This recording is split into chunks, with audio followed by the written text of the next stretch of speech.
Trying to move those cloudy skies away, Arizona Diamondbacks trying to get back to their winning ways here at Chase Field in Phoenix, Arizona on Fox Sports Arizona tonight. The Arizona Diamondbacks go toe-to-toe with the visiting Houston Astros. Houston with a strong showing last night, winning game one of the series between these two. But as you can see with the difference in the wins and the losses, a series the Diamondbacks will tell you it's a series they should win. With regard to winning a series, this is what it means with regard to the standings. San Francisco lost to Pittsburgh. You can't continue to count on that. Got to count on yourselves and get things back together on this homestand. Hi there, folks, and welcome back to the ballpark. This is Mark Grace. My name is Darren Sutton, and all you back-to-school kids, we trust so far it's been a very good one. I think it's time for the Diamondbacks to maybe go back to school and really study what they did on a recent road trip, because in 9 games, they won 6 of them. They played with passion, they played with energy, and appearing from up here anyway, and Kirk Gibson said so as well, they lack a little bit so far on this homestand. Yeah, we've talked about it since the Dodgers have come to town, and now the Houston Astros. They seem a step slow since then, but they were not a step slow at all on that West Coast trip, Darren. They rode the coattails of Justin Upton. They stole bases. They were aggressive, and they made the pitches when they needed to make the pitches. That's the kind of baseball they need to get back to. Start riding that mom's little firecracker, Ryan Roberts. Start doing the little things well as the big things, and you'll get back to winning baseball games. Kirk Gibson said it clearly before the game. We are in danger of playing down to our competition. Said it clearly. We have played up to our competition. We have to battle, and his coaching staff has talked about it, playing down to our level of competition.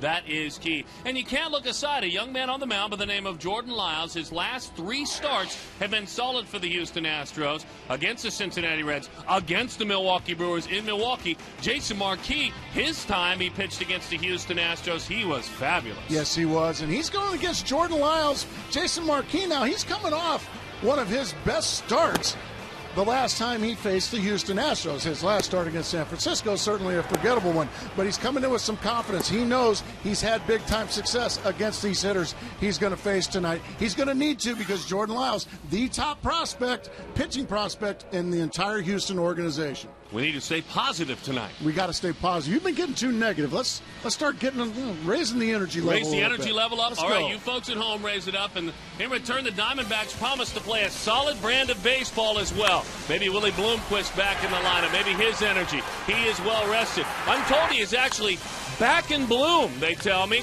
When we come back, Jody and Baxter will tackle the subject.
Players Club card at any Gila River casino, and you can win $2,000 to $20,000 instantly. Jack in the Box. Come try the new Jumbo Breakfast Platter. It's only $2.99 plus tax at Jack in the Box at participating restaurants. Southwest Airlines' new Rapid Rewards. Unlimited reward seats with no blackout dates. Hey, welcome back to Chase Field, downtown Phoenix. Game 2 of a 4-game set between the Diamondbacks and the Astros. I'm Jody Jackson on the field just outside the Diamondbacks dugout. D-backs looking for a better outcome against the Astros tonight, and the man looking to set the tone will be Willie Bloomquist, back in the lineup looking to set the table in the leadoff spot. He's also played at shortstop almost every day since Stephen Drew went down with the ankle injury. Now, he was out of the lineup for the last 2 days. Kirk Gibson, as he likes to do, keeping guys fresh, keeping their energy level up. Willie Bloomquist, he wants to start every day, but he says he knows what his manager's doing. That's a sign of a guy who has a pulse of his team and understands that everyone needs to be mixed in there and everyone has to stay fresh. So for me, he's the boss, I'm the player, so I go out and do what he tells me to do the best I can. So if he gives me a day here and there, you know, it doesn't mean I'm not playing that day. It means I got to be ready to help our team win later in the game. So, you know, but like days like today where I am in the lineup, then go out and do the best I can. Willie hits sitting safely in 23 of 27 games at short. Stay with us. Opportunity knocks the Diamondback the chance to get back into first place in the NL West tonight. If things fall into place, stay with us. Diamondbacks baseball coming up on Fox Sports Arizona.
Career as an Expos 17th round draft pick.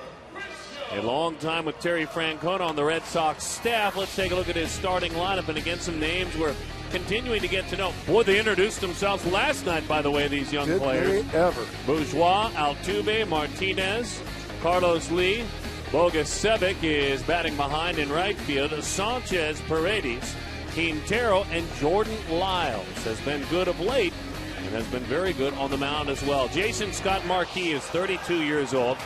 He makes his home still in Staten Island, New York. His number is presented by KFC. Talking about his last time out, it was in San Francisco. A tough one. He went 4 innings, gave up 10 hits, 7 runs overall. The last couple of starts before that, one against the Dodgers, one against the Astros, were very good. Jason Marquis, a good fit here for Chase Field. He gets a lot of ground balls, and that's what you need to do.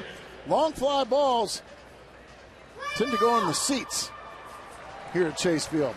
Ground balls, those are your best friend in these smaller ballparks. 6 times he has won 10 or more games in a season. He's 2 away from that mark. 3 times he has gone more than 200 innings in a season, and 5 times he has made 30 or more starts in a season. In other words, very workmanlike, dependable pitcher, Jason Marquis.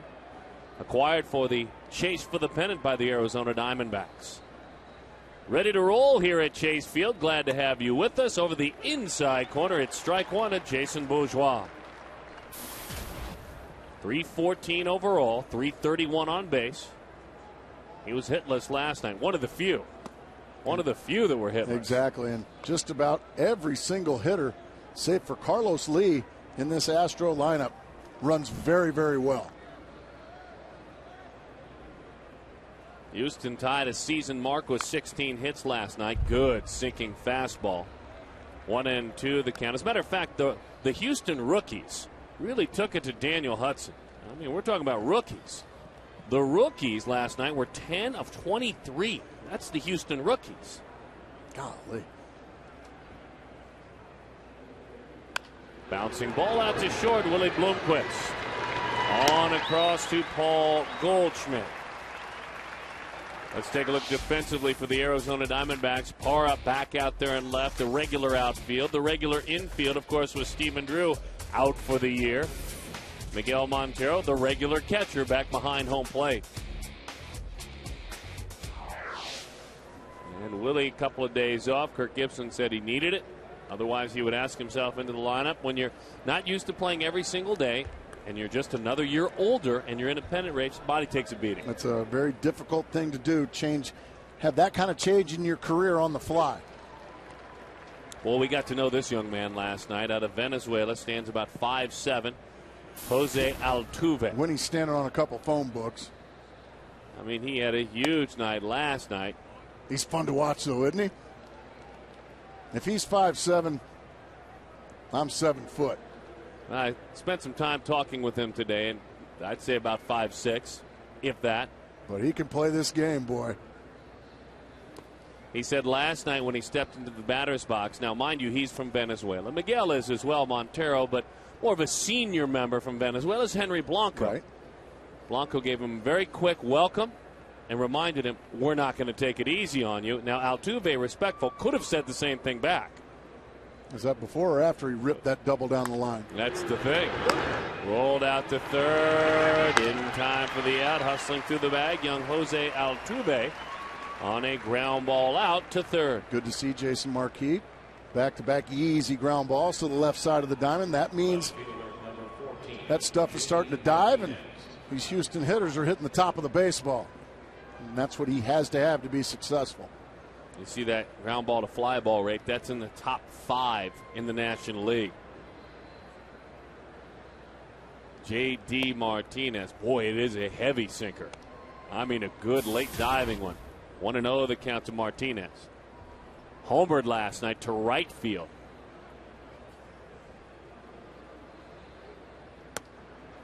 Lays off of that one some way, somehow. And it looks like Martinez, just in the handful of at-bats I've watched him, Darren, he really likes to let the ball travel, and he's got good, solid power the other way. Not up there looking to pull the ball, and that's why Marquis keeps staying right inside on him. That one dives low as well, ball 3. And for a young hitter, a lot of young hitters will chase that pitch 2-0 because they're looking to do big damage with it.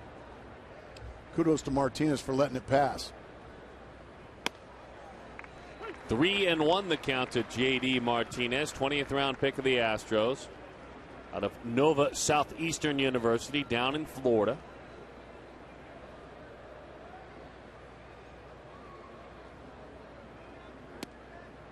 He takes outside. That's ball 4, so he earns himself a walk.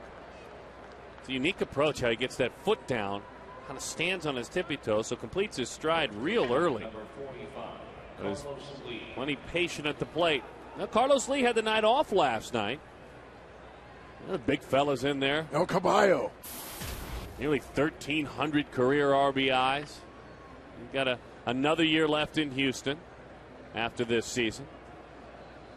And he may just head out to his ranch and retire, huh?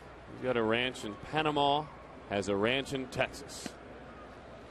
And he loves ranching. And, you know, sometimes you read a story about a player, you hang on to it as a broadcaster.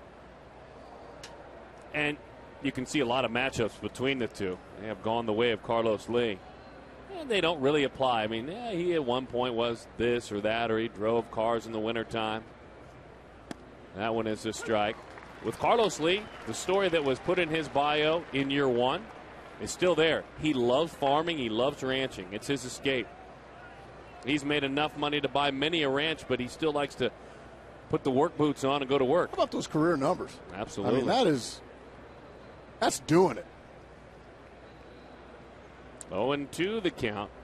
You know, Marquis knows his name if you paid attention to those numbers a moment ago. So he comes in. Boy, a heavy, wicked sinker so far for Jason Marquis.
Physically, he seems a lot better. You've seen a few more smiles.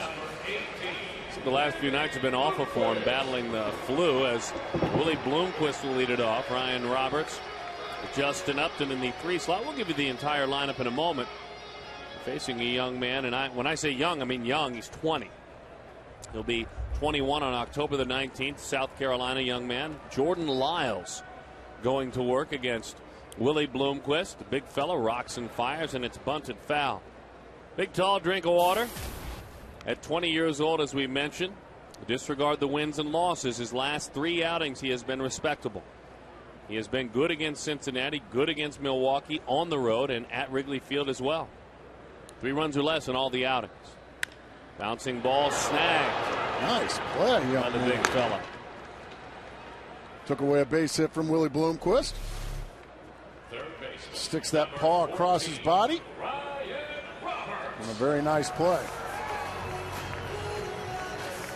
Well, if he doesn't have a pitcher's frame, I don't know what is.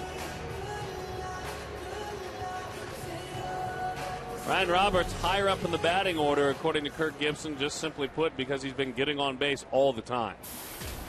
We've been talking about it. Gibson's been noticing, and he finally reacted with a lineup change. That pitch, a high strike to Ryan Roberts. Lyles stands 6'4", but the way he is built, his frame, he kind of built more like a guy that's about 6'7". That's exactly right. I mean, legs that are longer than long out there, and that's great for pitching. And he's not a drop and drive guy at all. He's kind of a recoiler. You're right. He hits that front leg, kind of swings over the top of it. They talk about a pitcher that tall. They say, really, you just have a controlled fall. Use your leverage. 1-2 the count, Roberts.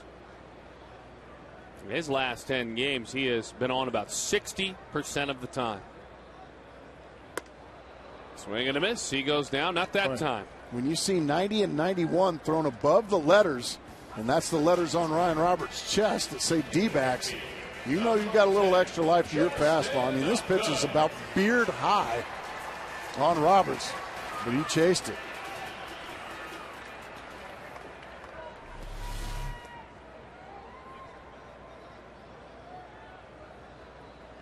We'll share it for you a bit later. Kirk Gibson was talking about Ryan Roberts. That pitch specifically is Upton right off the end of the bat. Rolls it up the line, and it's a foul ball.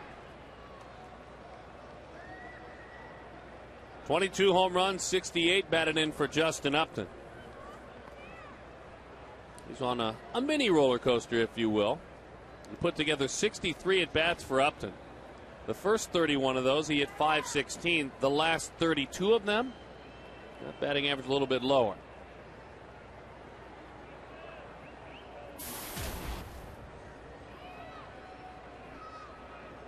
They're trying to piece it back together. What has been overall a very good season. 0-2 the count. So he's getting these fastballs. That one at 89. I mean, cleanly and easily by these D-back hitters. So there's some late life to that Lyles fastball. Goodness. A little backspin on it up. He went up there again, Justin. It looked good to him. 1-2 the count on Upton.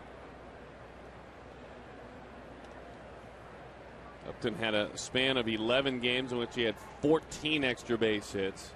His last week plus, he has just 3. 2-2 the count. But again, I think the one thing we've noticed with Upton this year is that the dips in the roller coaster are smaller. And Darren, I'm almost positive it's going to be that way his whole career. And that right there is the maturation of Justin Upton. That's how you get on. That's just good two-strike hitting right there. He just got himself a little slider and rifled it back up the box, just putting the ball in play and giving himself an opportunity. Lineup top to bottom after Upton, brought to you by Southwest Airlines. Montero, Young, Johnson, Goldschmidt, Parra, Marquis. 1-9 for the Diamondbacks.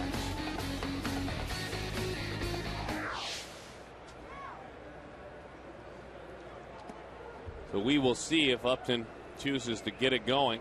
There have been only 2 stolen base attempts against this big, tall right-hander. They've both been successful. Montero drives it left field.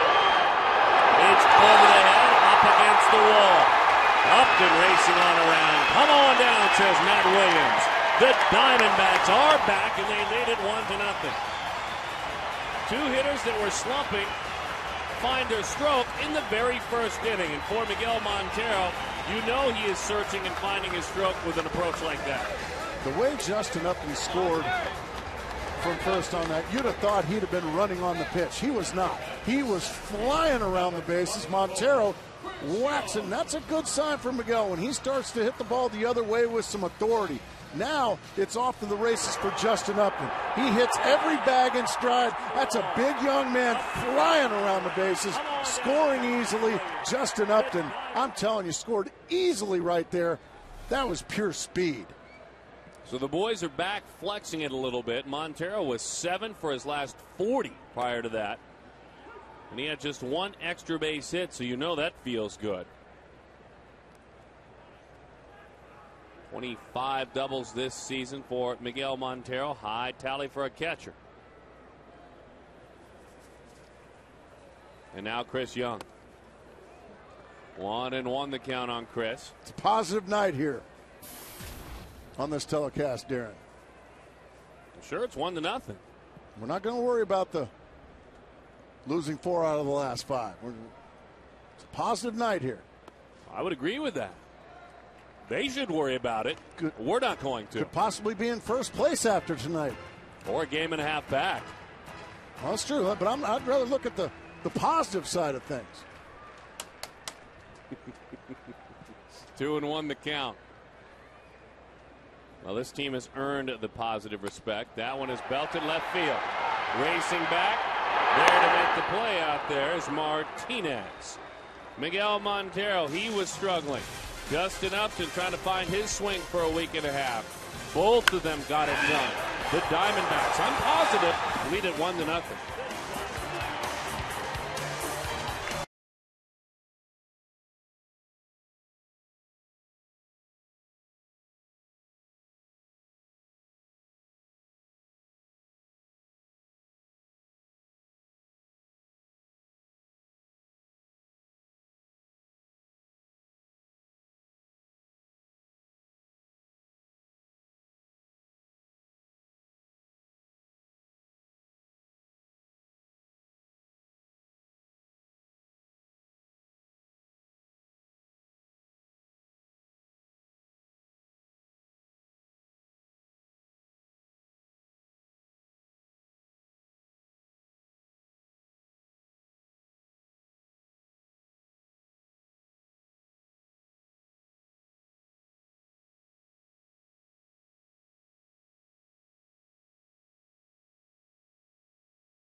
Beautiful, beautiful indoor facility when it's hot outside. It was another hot day today. Our Nissan key to the game. Gracie, we'll let you take it. This is mine today. Well, it's positivity. I like that. And we're going to be positive tonight. You know, you've been moping around up here for the last couple of days because the Diamondbacks have struggled 4 out of the last 5, not having a good homestand so far. Mm-hmm. But I keep saying, you know, at the end of the night, they could be in first place because the Giants are struggling as well right now. So let's just have some positive vibe up here tonight. Out there in TV land, a positive vibe. Stay positive. Yeah.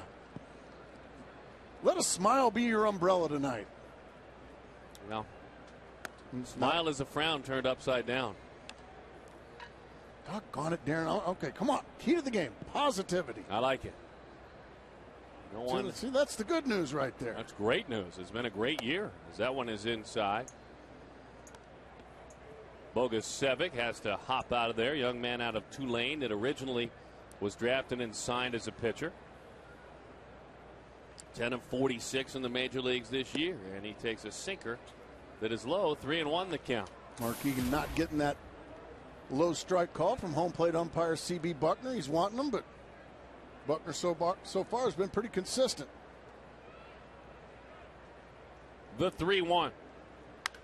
Bouncing ball, foul ball right on it, right away. Dan Iasogno with the spin, pointed foul.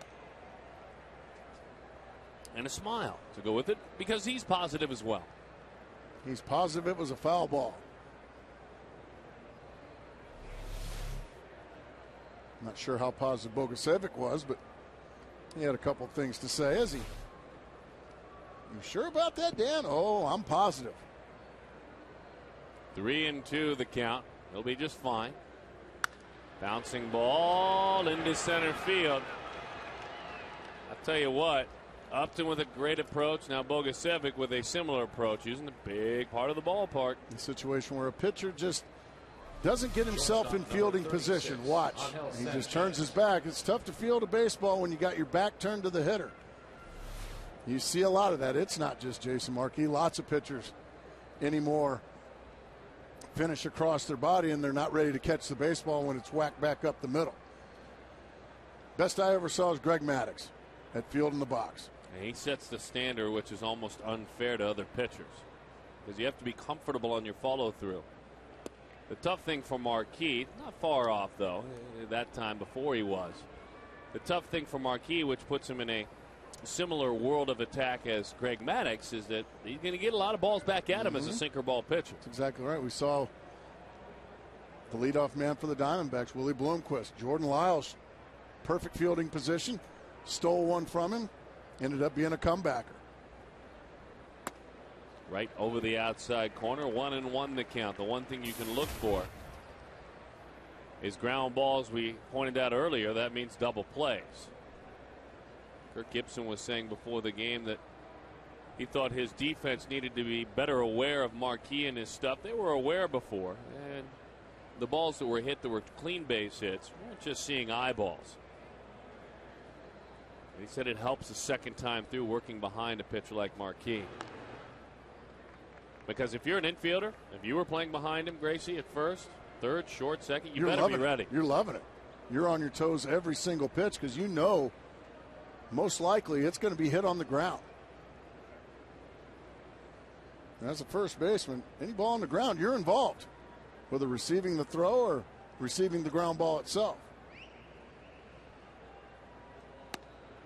On the outside corner, a ball and 2 strikes to Sanchez. 252, a home run, 25 batted in. Marquis making the 266th start of his career. Broke in as a Brave. Played there from 2000 till 2003. Was a teammate of Greg Maddox's, as you mentioned before.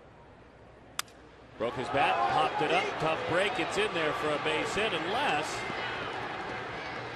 Wow. It is in there for a base hit. Wow. That's when you have to begin to wonder if you're Jason Marquis, if this is your evening or not. I mean, just splinters his bat in half, and just look right where it goes. It barely gets to the outfield dirt, and then it plugs like a sand wedge shot. that enables Kelly Johnson to run it down and keep the runner at second base. But that's tough luck right there for Marquis and the Diamondbacks. So he'll deal with it, hope to work his way through it. Seek one of those ground balls. Jimmy Paredes, who came over from the Yankees last year in the Lance Berkman deal. Along with Mark Melancon, who closes for the Houston Astros now. Bunts that one and bunts it foul, does Paredes. Well, he pitched in last night. He drove in a couple of runs, had a couple of hits.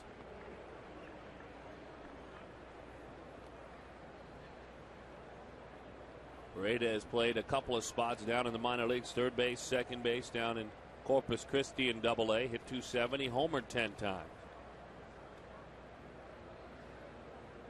We found ourselves last night getting to know Altuve.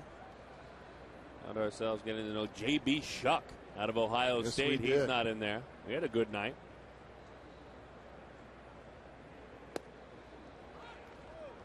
A little bit low. Well, they're doing their best to take sinkers that start at the knees, aren't they? Well, that's a disciplined bunch of youngsters. They know if it starts knee high, it's going to dip out of the zone. If it starts belt high, it'll be good right in the good hitting area. Good discipline by these young Houston hitters. So instead he elevates, which is rare. That was a changeup that never got there. Yeah. He was fortunate to get that one back. It's 1-2, but when you go belly button high with changeups, that's a danger area, but he got away with it.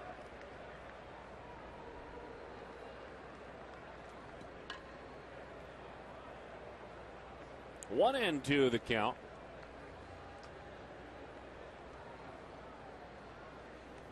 Houston last night 8 of 12 with runners in scoring position. Bouncing ball, this could be two. There's one. Gotta hurry. Boy, he was flying up the line. We said there is speed all the way up and down this lineup.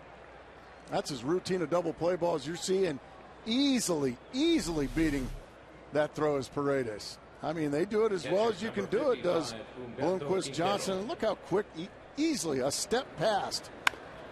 Tough to double this up. Big guy, too. I mean, for that kind of speed, he's a big, tall fella. But the good news is the double play's still in order. Humberto Quintero's been making a lot of contact. He's in the middle of an 8-game hitting streak.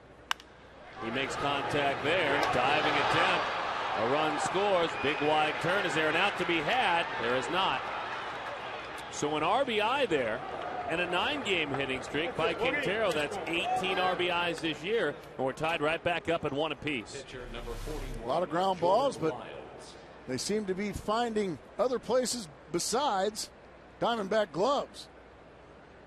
Another situation where the ball gets by Jason Marquis. And Bloomquist just can't make the play. Gives it the great effort. Now we got a tie ball game. So he looks for another ground ball. Probably going to get a bunt instead here, though. Squares, drops it foul back behind him. He is 2 of 19, 2 walks, 6 strikeouts this year. Dave Clark wants to come talk about it.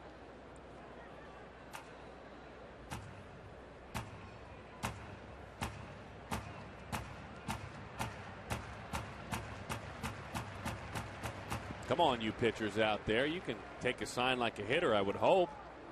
Come tell you what to do. 0-1 the count. Keyword pitcher. I understand. Marquis bobbles. Throws it in the dirt. And out. No! On the bag. They didn't like the call, obviously, in the dugout. Ended up being a sloppy play by Marquis. He does get a big second out.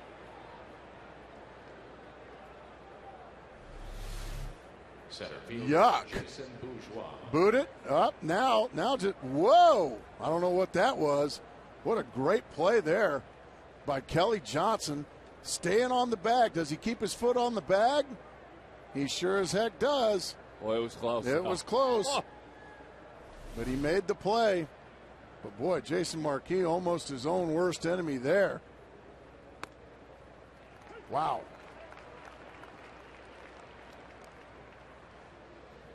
Houston native Jason Bourgeois.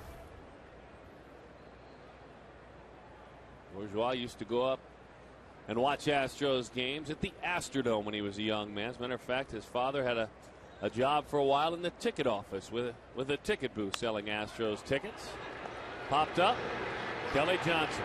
1-1 our score. The Astros get that run right back.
Concern, no. Is it something to recognize? Yeah. That's part of the trick.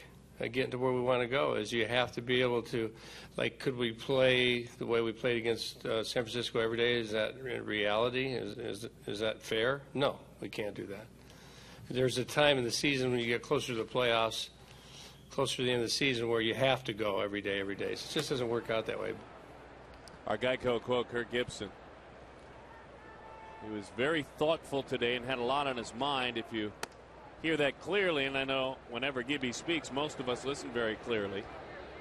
I'm not panicking yet because we have played down to the level of our opponent, but I might be soon if we continue. And when I mean panicking, meaning addressing the guys about it directly. Again. That fair enough as a former ball player? Absolutely. Makes a ton of sense.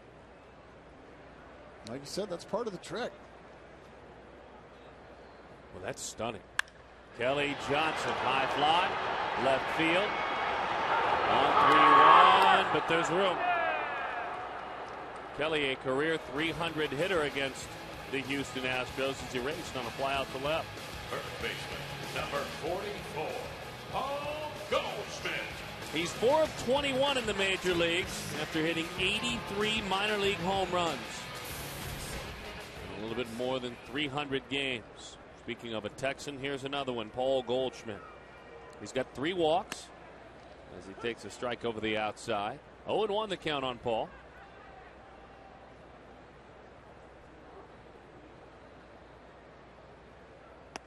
Every time a Diamondback player homers this season, Fulton Homes donates $150 to the Central Arizona Mountain Rescue Association. In on the hands, good run on that fastball. On across to Carlos Lee in time for the out. Jimmy Paredes shoots it on a crossball. He buried that one in his kitchen. He sure did. Goldschmidt's going to have to learn. That one about 6 inches inside and about chest high. It's tough to hit that one.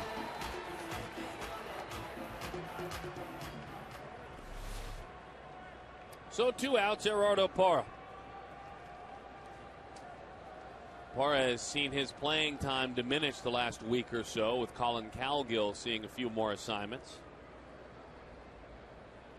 Parra, you can say this about him, that even though he's sat the last couple of days or the last couple out of the week, he's been hitting, and it's been a while now that he has been hitting. He started the season off, first month and a half, hitting .250. So it's not that he was tragic as Colin looks on. But since the middle of May, he's hitting .306. He's got 16 extra base hits. That's legit. That's a long time. And I think more than anything, what jumps out at the research Kurt Zacher passed along for us, our statistician, is we just didn't see him drive the ball much in the past. Exactly. And it's not like he's turned himself into a home run hitter. Don't think he ever will be, do you? No. I mean, he's sitting on 7 home runs and 31 RBIs. But you're hitting .285 out of the 8-hole pretty much all year long. He's been a number 8 hitter, wouldn't you say? Yes. Which is tough. It's difficult. That changeup, it's popped up, and it's a long run out there for Martinez. Boy, he laid it all out. Just came up short. You love the effort. You love it if you're Lyles, I'll tell you that.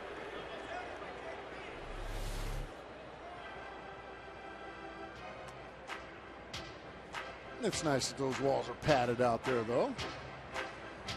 There's a couple $100 worth of ball players out there. You're exactly right. The 2-2. Ran a breaking ball in on his hands, and he fights it off. That cut fastball, he was ready for it. Well, there's a base hit for Parra. His good season continues. Defensively, David Robleski and Associates shows you Martinez, Borges, and Bugasevic. Paredes, Sanchez, Altuve, and Lee. And Humberto Quintero. And we only show Carlos Lee because he's the easiest name to say. And with a last name like Lee, I like saying Lee. As that one is sliced. Jason Marquis, did he burn him? No, he didn't. He can hit. He's been always able to hit throughout his career. That time he is erased, though. 1-1.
Darren Sutton and Mark Grace. I'm Jody Jackson, and Jose Altuve at the plate for the Houston Astros. Darren talked a little bit earlier about Miguel Montero, Altuve, both from Venezuela, Henry Blanco as well. They're familiar with the young player from winter ball. And in fact, guys, Miguel Montero got to meet Altuve during the Futures game and All-Star Weekend. Altuve was there, of course, for the Futures game. And he was just in A-ball less than 60 days ago. Miguel, of course, an all-star. They have the same agent, so they went out to dinner here in the Phoenix area. Miguel gave him some words of encouragement. When he heard that he got called up to the big leagues, he called his agent and he said, go shopping with him and buy him some suits. And they're on me. I'm going to pay for the suits. And so he did that. And I talked to Jose. He said, in fact, I texted Miguel, said, thank you very much. And in fact, I did not have one suit. And I was not ready for the big leagues in that way. And so he thanked him very much. And Miguel, a nice gesture for a young player from Venezuela. Thank you, Jody. Good stuff. Now they stand side by side. And the first pitch is hacked at, and you love it when a hitter like Altuve drops that back shoulder. Especially on the first pitch of the inning, one pitch, one out, speed off the base paths. Yeah, there aren't a lot of players that begin their single A seasons heading off to play wherever it may be in the Midwest League, in the Cal League, in the Florida State League, packing their suits to go with them, if they have any at all. And that's where he started the season, in A-ball. No, I think Miguel, since he's feeling so frisky, maybe buy us a couple. You want a couple of suits? Well, yeah. A little more material on our suits than Altuve's. 0-1 the count to J.D. Martinez. 1-1. That is pretty nice, you know. That's nice. I mean, did he buy any of his teammates a suit? We'll have to find out. Like a Paul Goldschmidt? Or like the Astro guys. The 1-1. Lined and into the seats it goes. Look out there, folks. I played winter ball in Venezuela. Maybe you can buy me a suit. No, you're too old now for that. You're not a rookie anymore. For wearing suits? No, it's only for the rookies. I'm thinking he might have bought Goldschmidt one when he got here. Let's hope so. 1-2 the count. Oh, watch with me, and we didn't notice it as much last night. You folks at home, Gracie, how he has just a tiny step, and then he pauses as that pitch comes home. It's very unique. High fly ball, left field. Parra going back to the wall. Gone. And it's also unique to be a rookie and having back-to-back homer nights. I think the Diamondbacks are going to learn shortly that this kid can hit a changeup. He hit one from Daniel Hudson last night into the seats, and he just hit a moonshot. This another changeup. Boom. Right down the middle and out of here it sails. And well, these young Astros, they can hit.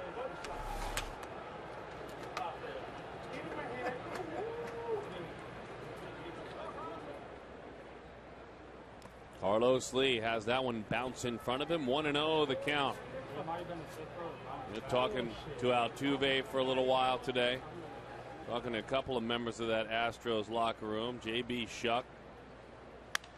Carlos picked on a breaking ball, shoots it foul.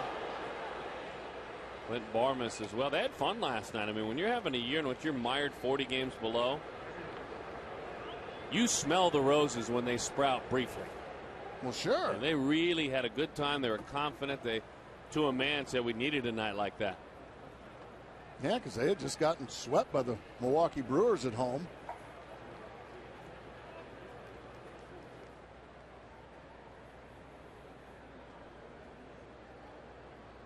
Brewers are leading St. Louis right now 2-1 in the 6th inning. That pitch is low. I don't think Milwaukee will lose again this year. The way they're playing, it's tough to say you're wrong. They're just underway in San Francisco. Pittsburgh and San Francisco, first inning just starting.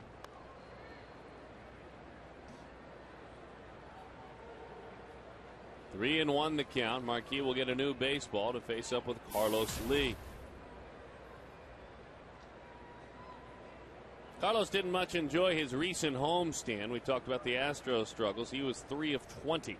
That's one of the reasons he got the break yesterday. Started to play some first base. 9 of his last 11 games have been at first. Boy, And that's ball 4.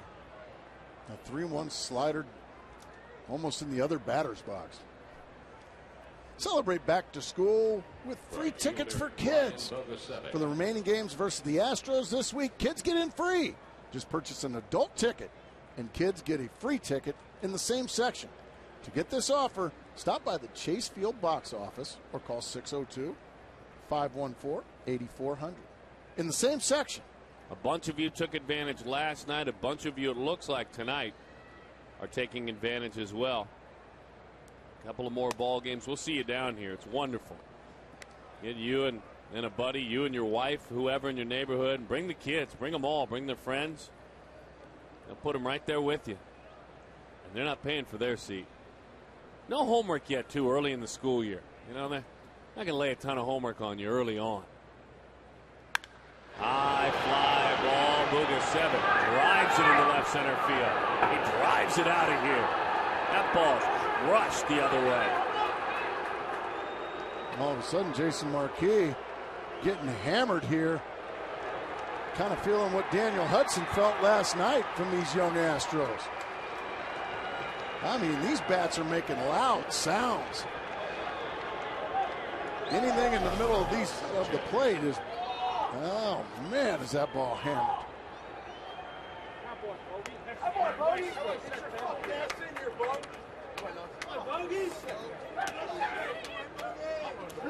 It's a long way for a left-handed hitter to hit a baseball, boy. Yeah, we don't want that one. They better get it. That's his first big league homer. Well, congratulations. I think they got it somewhere, somehow. somehow. A way to get it for him.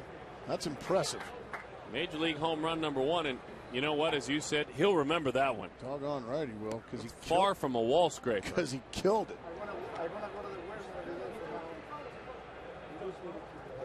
The young man, he's a high draft pick. Was picked out of Tulane back in 2005. 24th overall pick. Justin Upton was the number 1 pick. He was 23 picks behind him. He was a pitcher when he signed, struggled on the mound, and is finally making his way as an offensive player to the major leagues. 4-1, Houston leads it. Pitches outside, 3-1 the count. Marquis having a lot of trouble throwing strikes now after the home run. So Martinez, he walked Lee and wasn't near the zone. Then fell behind Bogasevic. Gone. Now 3-1 here.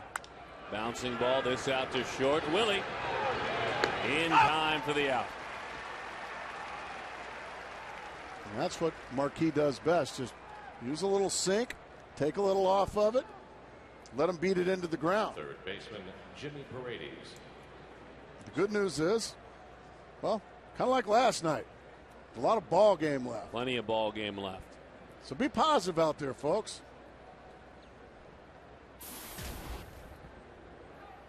I'm being ignored. I'm right there with you. Ouch. Got a piece of his foot as that one is fouled off. Paredes reached on a fielder's choice in the second inning. 6 of 23 in the major leagues.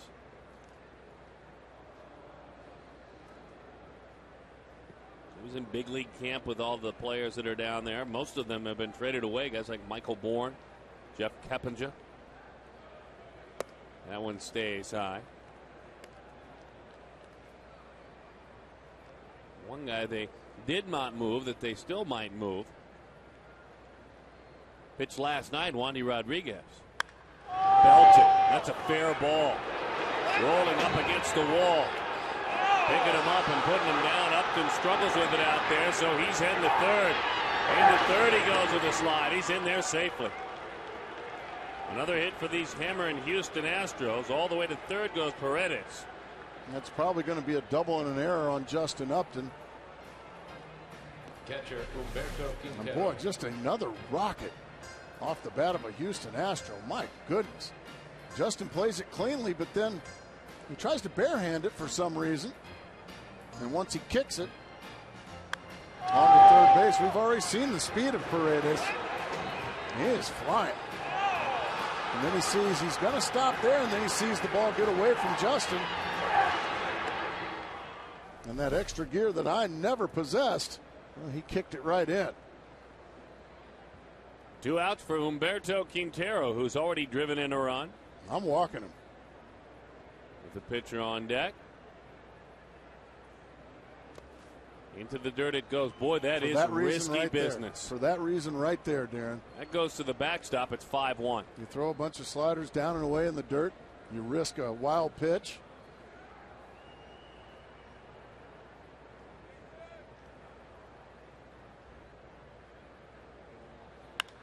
High fly into right center field. Young goes after it. He puts it away. So it did work out. But in the inning, it truly worked out for the Houston Astros. A couple of bombs, including big league home run number 1 for Brian Bogasevic.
At Fry's Kia Motors. To learn more, visit phxkia.com. Pepsi Max. Go to 2012springtrainingbaseball.com for a chance to win a trip for you and 9 friends.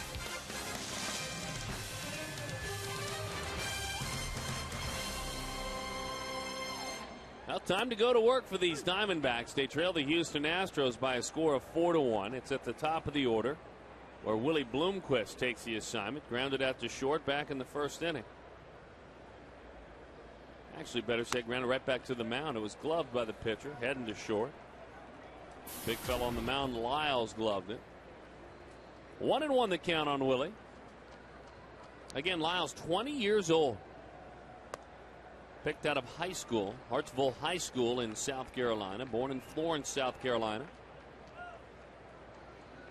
South Carolina, the home state of Orlando Hudson, former Diamondback.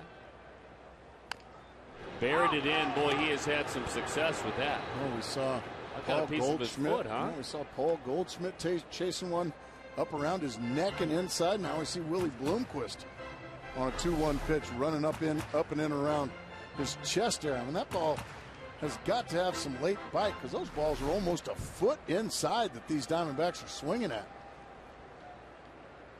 Right back in they go, and there's another swing. Charging, fielding, firing. Got him a fine play over there by the third baseman, Paredes. Really unloaded across the diamond. Some life on that arm. You bet. Yeah. I'd smile too. Showing some athleticism there. Just in the nick of time. Another pitch. Almost a foot inside again on Willie Bloomquist. And yeah, he's shaking his hand in there. He's got some hornets in his hands, does Willie Bloomquist, as he's going into the dugout. This guy's got some late life on that fastball, boy. You think about the Diamondbacks trying to find their way at home. They've actually, of late anyway, been a better team on the road than they have been at home. Hopefully they can dig out of the hole and change that tonight. Roberts pops it up right field. And gets put away out there. Bogusevic. On their last 28 road games, they're 18-10. They're hitting. There's timely hitting. Home has not been where the heart is of late. Now that can stop on a dime, and for Kirk Gibson, and he knows it has to pretty soon. It's going to have to. Pitching's going to have to improve, and of course the offense as well. Right now, Houston Astros came out and kicked the Diamondbacks right in the teeth last night. That one's fouled off.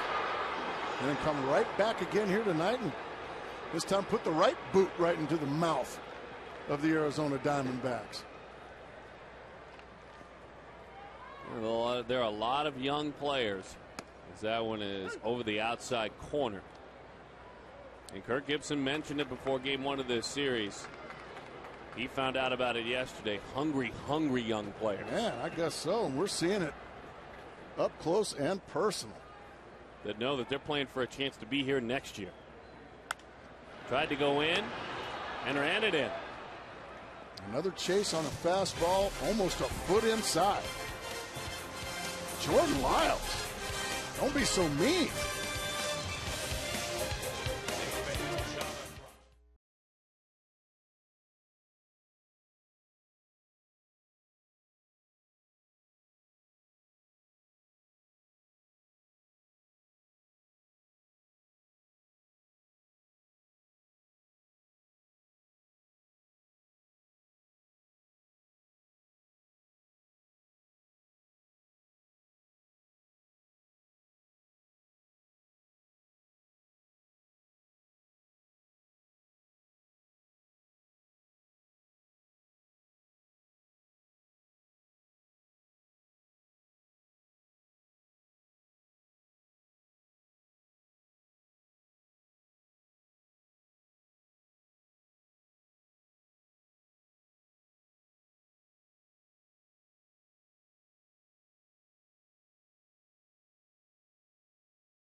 In question, according to Upton.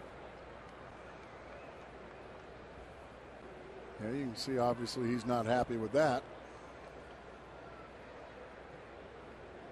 And that's after he had grounded out. Boys will be boys. It's all right. Absolutely. That's normal in a ball game. Pitcher's pitch, certainly. 0-1 the count as that one misses outside. And CB's retort.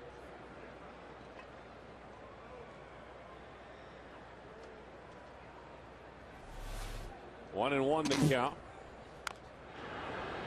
Fastball is in. 1-2. 4-1. The Astros lead the Diamondbacks. A good lead, though. The 1-2. Into the dirt it goes. I think he gave him the business a little bit, just a little bit further down the line on that tape.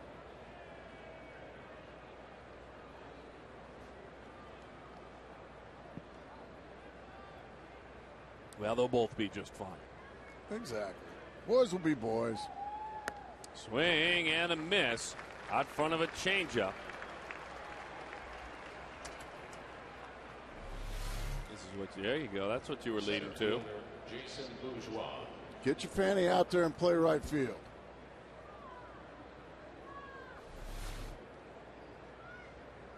Yeah. You like that? I like that. I'm glad we got to see it. You like that, do you? Now, will an umpire ever say, this is kind of a fan's question because I never played in the big leagues or hit in the batter's box, will he ever say, I didn't swing at that pitch that almost hit me? You did. Sure. They'll say something to that effect.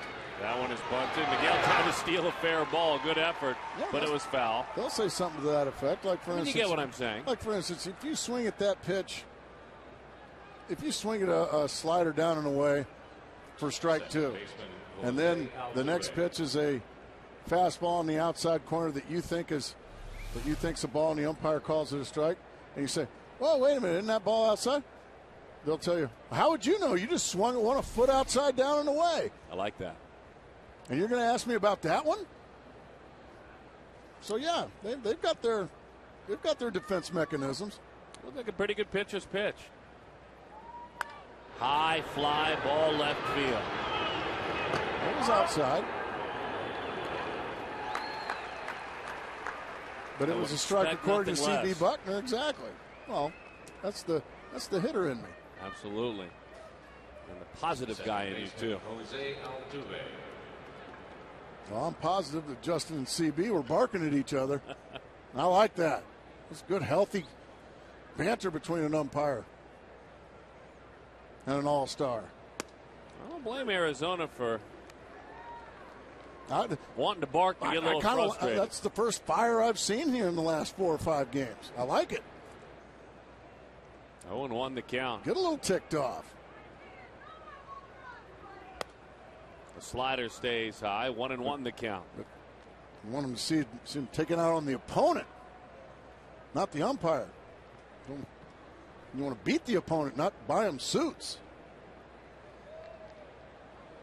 Interesting take. Get out to short. Willie can't make the play.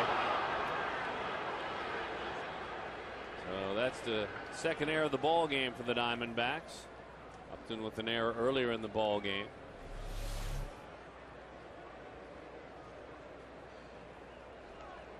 Left fielder J.D. Martinez. And here's J.D. Martinez. J.D. walked, hit a solo shot, his 4th home run of the year, pulled it. Tall, lanky slugger who gently puts that lead foot down, pauses, then attacks. Interesting approach there. It's almost as if technically it takes no stride because the foot comes down way before the pitch comes home. 1-0 the count.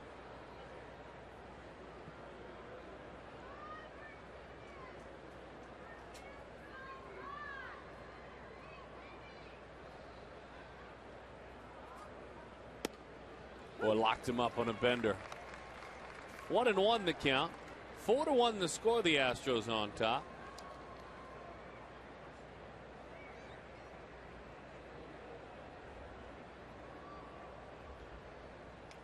Marquis making his 31st career appearance against Houston. He has seen them a bunch as that one is called inside. In his career, he's won more than he's lost, 10-8. But he's got a 5.33 ERA against the Houston Astros. I mentioned beat him a couple of starts ago in Washington.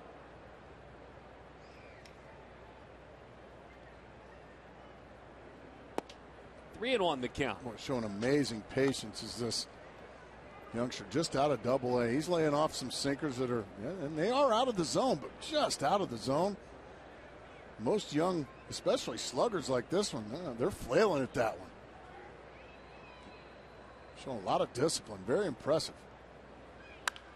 Hot shot, lightning bolt down the line it goes. Up against that wall and left. Parra plays it. Fires it back into the cutoff man. J.D. Martinez has walked. He has homered, which he did last night, and he has doubled. Now remember, this inning should be over. An error with 2 outs kept the inning alive. Now J.D. Martinez hits another Houston Astro lightning bolt that we've just seen a lot of the last night and a half.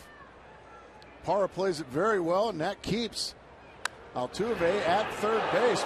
Man, these guys. are just ripping the baseball here against Diamondback pitching.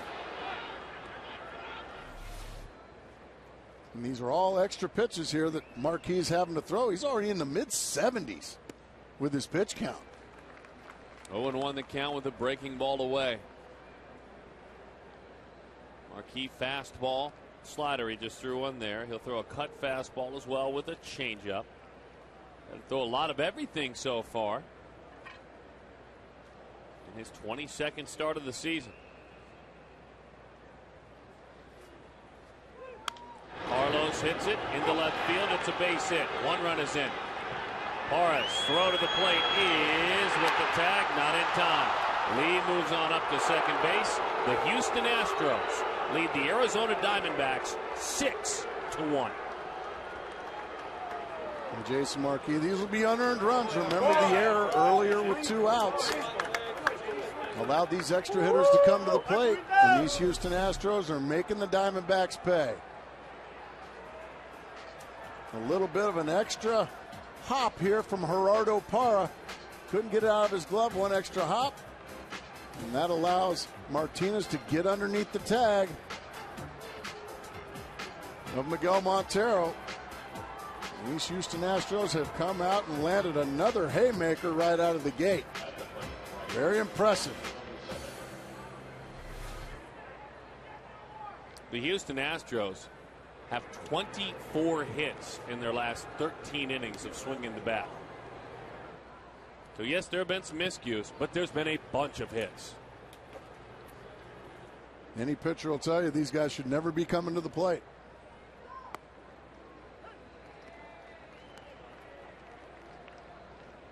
Oh, 0-1 the count. I would hope they'll also tell you that they've got to deal with the next hitter and pick their defender up. That's their responsibility. That's very true as well. Because for every ball that is kicked, there's a diving play in the hole that turns into an out. Winning and losing is a team effort. There's no question about that. Swing and a miss. Cut fastball. Hasn't thrown many of those. 0-2 the count. Micah Owings starts to warm in the bullpen.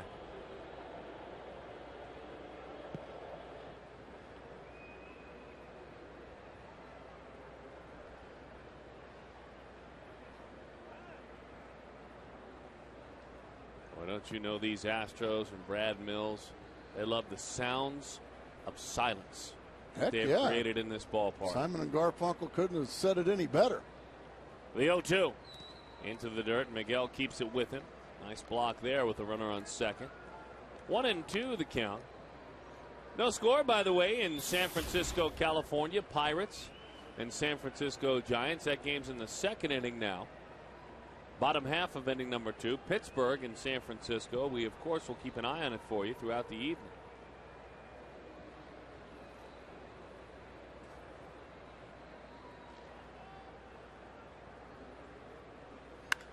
High fly ball, well struck. Parra chasing, still going. He can't make the play, it's off his glove. Lee eases on in. Houston 7, Arizona 1.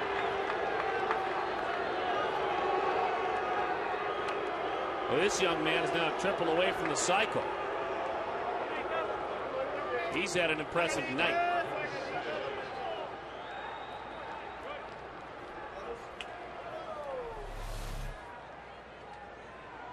Parr gets to the ball. It's right at the front of the track, but it goes right off the tip of his glove. So a play that Parr will probably tell you that he should have made. But right now, in the game in 4 innings that the Houston Astros have come in here, the Diamondbacks have not pitched well. They scored 1 run last night. They have not hit well, and they haven't played any defense. That's an awful recipe. Topper won't be easy. Roberts charging, fielding, firing, and he got it. Angel Sanchez, Angel better said, is erased. 7-1 the score. The Astros, boy, they're making a statement here.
Arizona goes back to work. Miguel Montero leads it off. And the first pitch is over the outside. Things were looking rosy when Montero last hit, because Justin Upton had singled. Miguel Montero had doubled. Both guys needing to get hot had, and it was 1-0 Arizona. And I'm sure the Diamondbacks feeling like, well, maybe we'll get back in stride with where we need to be, where we were on the last road trip. As that one is high. And then those Houston bats hopped out of the bat rack again. And then some. And some miscues behind Jason Marquis. As you said, a recipe for disaster. Miguel takes up and away. 3-1 the count. Now this young pitcher can't look a gift horse in the mouth there. Well, you're loving life if you're Jared Lyles. And an early 6-run lead. Miguel slices it. He's got a couple of hits in this ball game. And that's when Miguel Montero's going good. When he starts going the other way with the ball, using the big part of the field, that's good to see. A double to left and now a single to left. That's more like the Miguel Montero we've come to know, isn't it, Darren? Yeah, it certainly is. And they need him. Arizona needs him if they're going to play meaningful games the rest of the year. As we mentioned, he came in 7 of his last 40. He's 2 for 2 tonight. Chris Young takes, boy, a lively sinking fastball that's low and in. That's a good take there.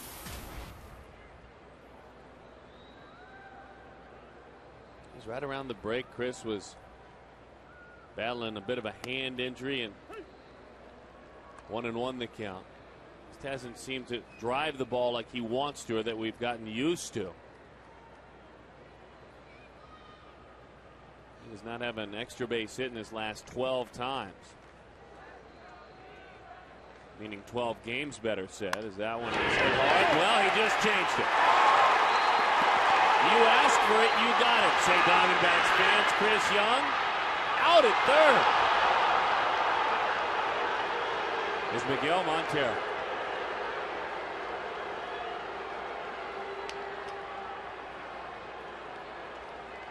So Young did his part, but in stretching his single into a double out front of him, Montero just didn't have the legs. Add base running mistakes now to the laundry list. As Miguel Montero, the throw is waiting on him. He is out cleanly as Jerry Meals punches him right out. When you're down by 6 runs, and you have got to make triply sure as he gets a face full of leather there for his efforts.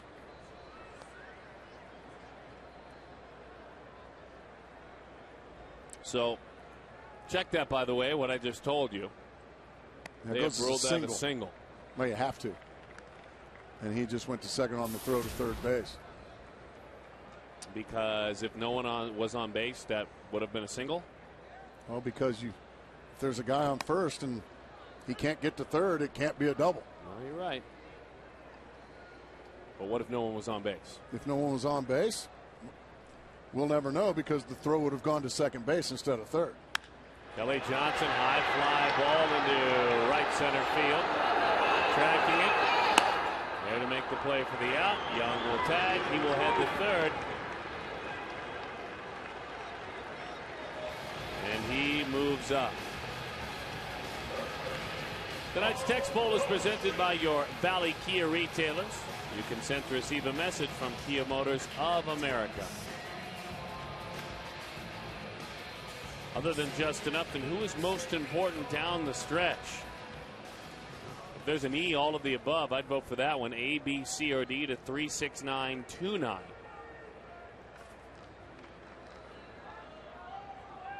A, B, C, or D, roll to the right side. Goldschmidt is erased. And the Diamondbacks, they come up empty.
Good. I mean, you get that slider, get a ground ball on the ground, sinker, get a ground ball on the ground. He will tell you, change-up's up, not his friend. This turned out to hurt him. This one wasn't as much up, the next one, but out over. And I think you have to tip your cap at a beautiful approach there, using the big part of the ballpark for Bogusevic. Big league home run number 1. But for Marquis, I think the most frustrating part is he's not able to work on his night anymore. He's done.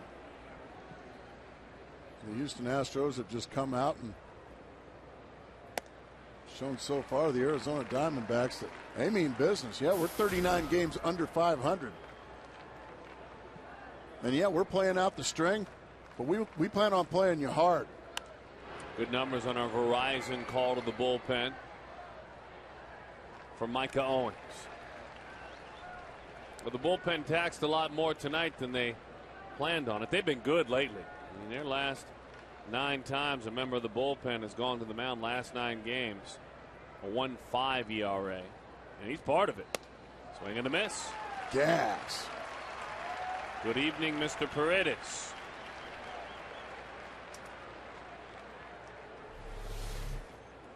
And that high fastball, Mike Owens gets a lot of swings at those. And that one was just right past Paredes.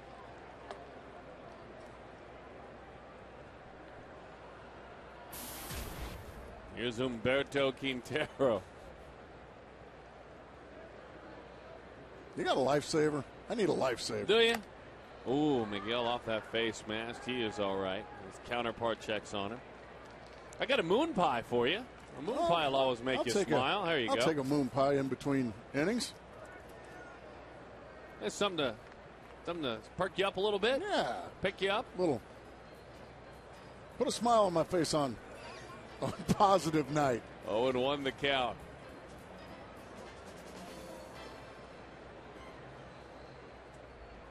Micah, that rising fastball, jumped to it, runs into a right-handed hitter. That one dives down and away. He also throws a good-looking slider with a changeup. 0-2 the count.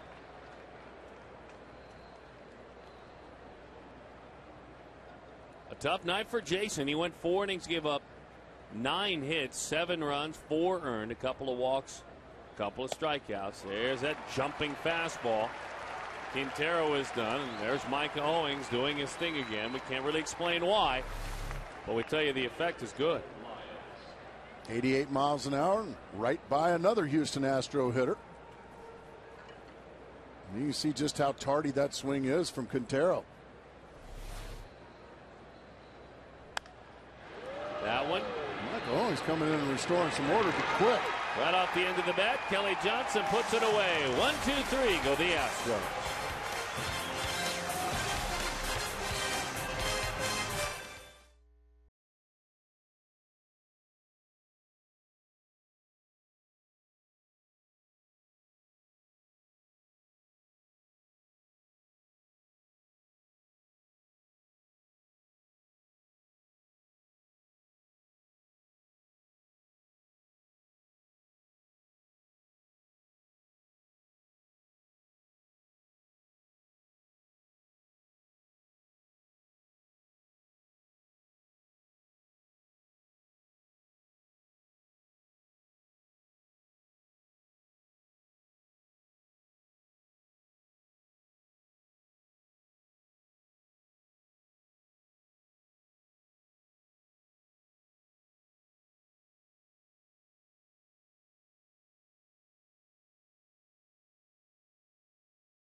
in the ball game, and you know what? It was history. It was a mind-blowing night.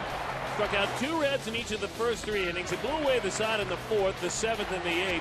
Entered the 9th inning with 18. He got Deion Sanders. He got Juan Castro. 20 strikeouts, but it's not a ball game, and it's not a win. Until later. I was waiting for the rest. I was waiting for you. They cut me?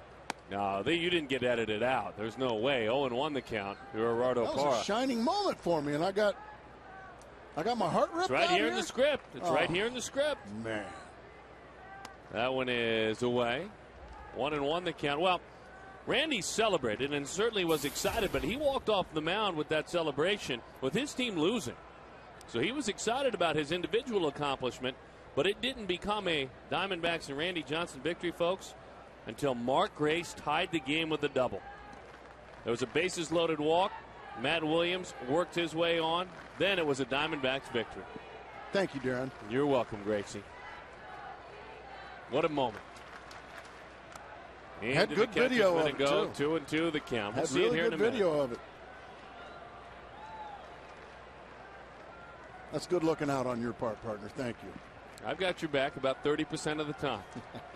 And that was one of the 30% of the time. Line drive into center field, a base hit. Gerardo Parra. Well, maybe Micah got their spirits up. Now, look, you're excited about 20 strikeouts, as it should be, but then you want to win, right? I mean, you play this game to win. That's exactly right. A couple of runs scored on that play right there, and then Matt Williams. It's always nice to have Reggie Sanders. Wow. Running and scoring. And then Danny Graves was the pitcher. Danny Graves, the former closer for the Reds. And then good memories. Matt Williams drew a bases-loaded walk, and it was a walk-off walk. Nothing more frustrating for the opposing team. Well, you got that right. But it was a great Diamondback moment. Oh, did we mention that Randy Johnson struck out 20 in that game? Micah hitting for himself. That one is fouled off. Sorry, Randy. I had to steal your thunder there, pal. How many players, I think the answer is one, have played behind both the 20 strikeout games? Me? 2 of them. Yeah. Myself. 2 20 strikeout games. Randy Johnson's and Kerry Woods. Now they talk about Kerry Woods' outing. You played behind it. Randy's was incredible that night. Some baseball statistical people will tell you that Kerry Woods' outing may be the greatest outing ever.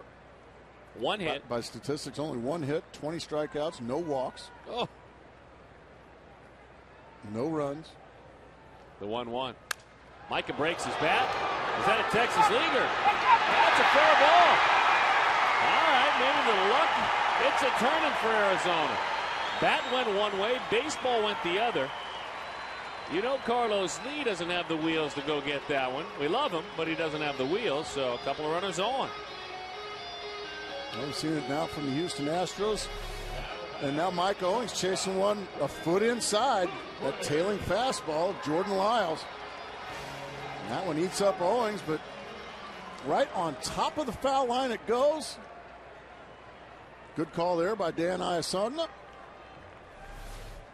And it just stays right pretty much where it landed, didn't it? Yes, it really did. It checked up perfectly. And good for Micah.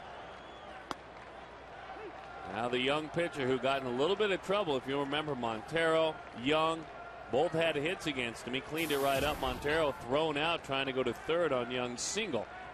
As Young was behind him looking to turn it into a double. And you know Willie Bloomquist is looking to make some hay. It was his error that allowed 3 unearned runs in the top of the 4th to blow this game open. He'd love to atone here.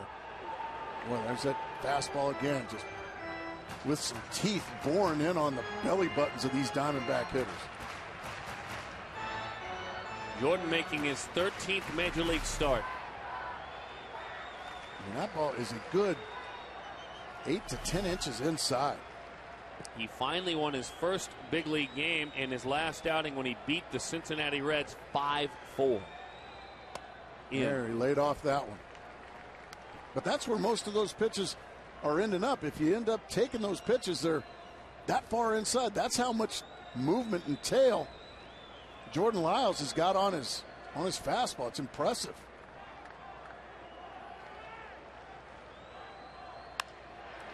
Bats it off. Racing in is Bourgeois. He makes the play on a hop. Bases are loaded. Willie Bloomquist with a single, and here come these Diamondbacks again. We beat it like it's a dead horse, folks, because the numbers tell us to. The third time through, and I think it really applies to a pitcher you're seeing for the very first time. Okay, the base hit here, another fastball in. He breaks the bat of Willie Bloomquist. Really good read here by the base runners. Parra and Micah Owings, the pitcher. Really good read because Bourgeois was giving the decoy out like he was going to make the play. And a very good read by Micah Owings there between first and second, because a lot of runners get forced out at second base there. Hopped it up. First field fly went after the first pitch. Roberts is erased. Well, the bad news is that's a momentum killer. The good news is your best hitter's coming up in Justin Upton. This is where your best hitters come through for you. The guys in front of you have done a great job of getting on base. Now, who's it going to be to drive them home? And it's been Justin Upton doing a lot of that here in the second half of this season. Bases are full of opportunity. Not a place to put anyone. Upton singled and scored in the first. That one is away. Again, third time through the order for the Diamondbacks. Good patience right there. That was a good slider down. Upton was able to lay off of it. That's stunning to me. Just stunning. They've kept it up all year long. 1-1 the count. Unfortunately for Justin, as patient as that first pitch was, he got impatient with that one and swung one out of the zone. He and C.B. Buckner with a disagreement earlier in the ball game. The home plate umpire popped up to the right side. Carlos Lee, and it's behind the dugout.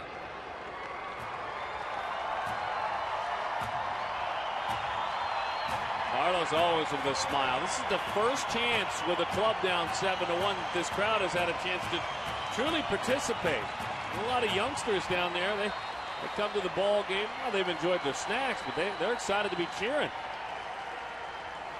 They're looking for a gapper here from Justin Upton. And that's the key for Upton. Belted down the line. It goes off the wall. One run is in. Another come on down. Upton with a double. A couple of RBIs. Justin Upton gets it done.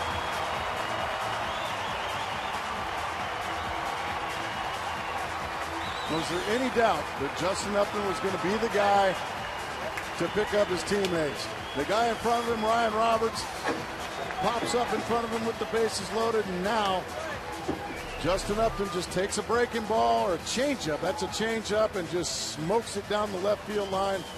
Nice to hear a Diamondback bat make a sound like that. Well, you said it. I think the key for Upton, too, two things. There's that sound. Help me out with this, Mark Graves. Upton came in struggling offensively. It was a mini struggle. Got to a situation where he had to protect, used the big part of the ballpark, singled right back to pitcher's mound.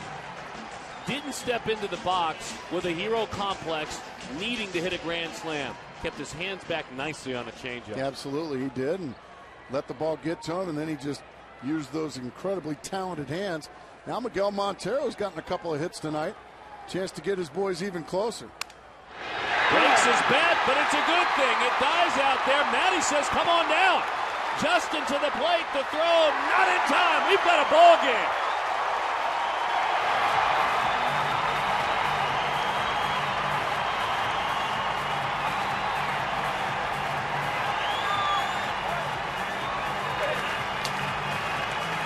Goodness gracious, that third time through the order. Lethal for opposing pitchers. Montero, his third hit of the night, a broken bat single in the right field. Once again, Justin Upton showing amazing speed. He had to wait for that ball to get over the head of the second baseman, and then he just turned on those jets and scores easily again. Montero, his third hit of the night. Upton scoring runs. Like you said, Darren Sutton, it's a ball game. 1-0 the count. Chris Young.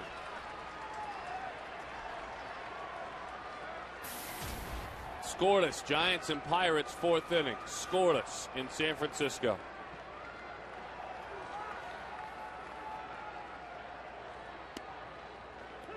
1-1 the count. Back to Willie Bloomquist. You know, he wanted to atone. He did atone. Got a base hit and ended up scoring.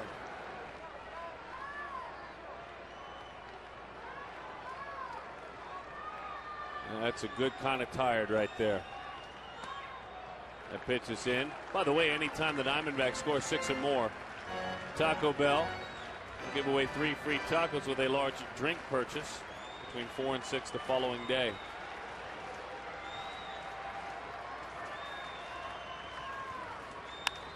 Young, high fly ball center field. Going back and tracking it is Bourgeois. He is there to make the play for the out.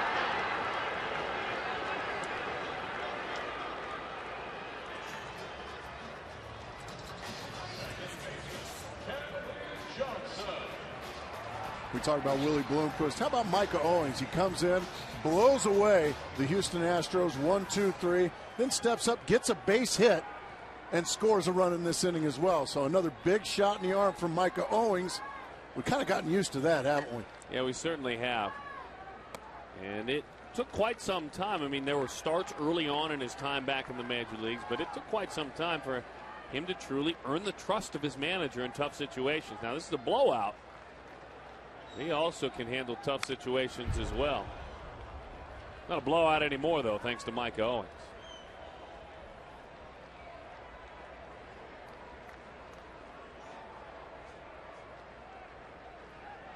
It stops being a mop-up assignment when you score 4.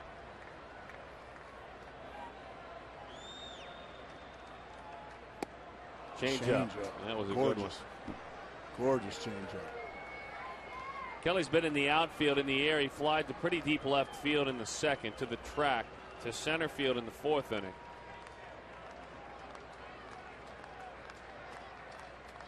There's a spark plug there inside. I give this young man credit. I know he's getting batted about right now, but if he continues to believe in pitching in, he's going to have a nice career.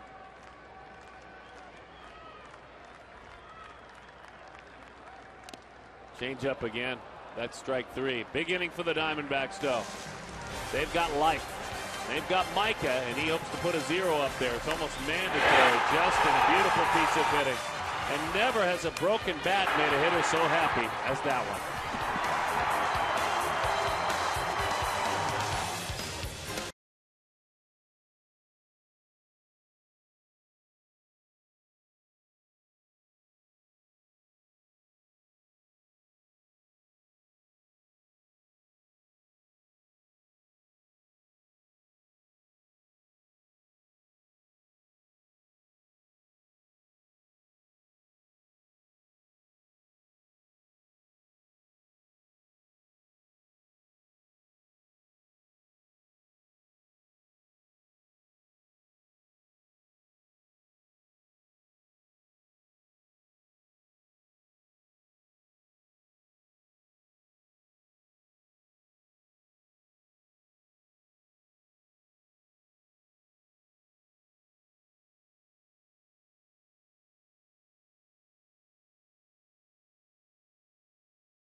Johnson's 20th strikeout victim on May the 8th, 2001.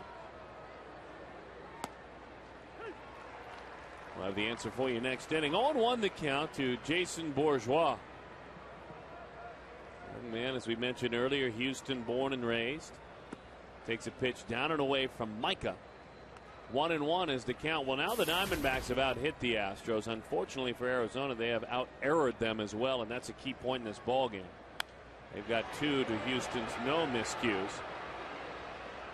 But they've got life, and they need shutdown innings now, a couple of them from Owings, as he did give the last inning. They've got a shortstop that atoned for a miscue with his bat.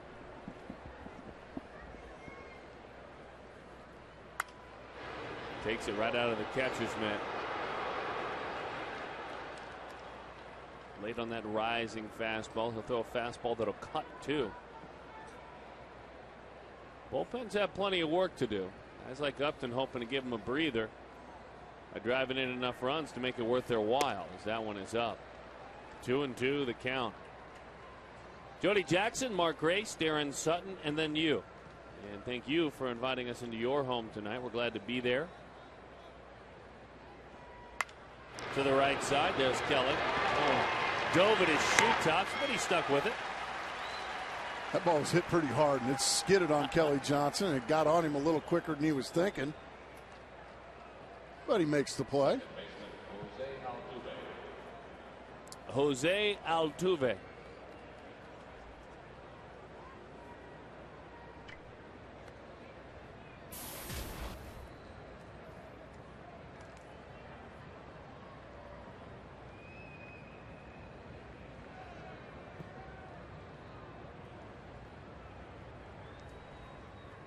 Takes up, takes in. You better not dive on Micah.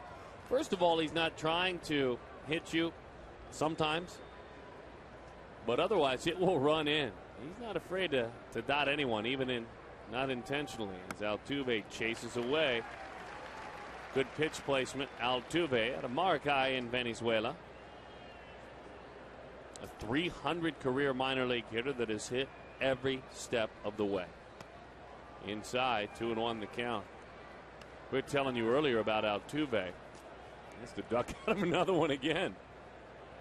You want to talk about earning your way to the major leagues? He started in A-ball in the Cal League. He had a combined .389 between A-ball and Double-A this year. Goodness. Belts that one to left.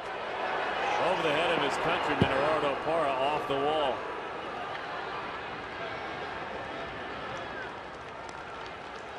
I would imagine Astros fans having fun watching him play. And I can see why. Hey, he just takes a fastball in the middle of the plate and clobbers it. Gerardo Parra not playing very deep. And he gets beat on the fly. He is kind of fun to watch play, isn't he?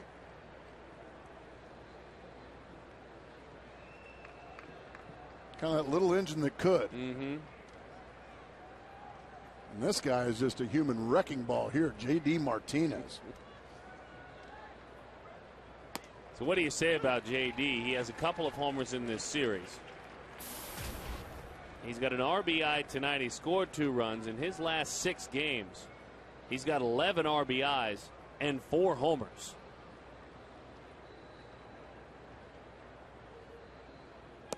Gas right by him. 0-2 the count.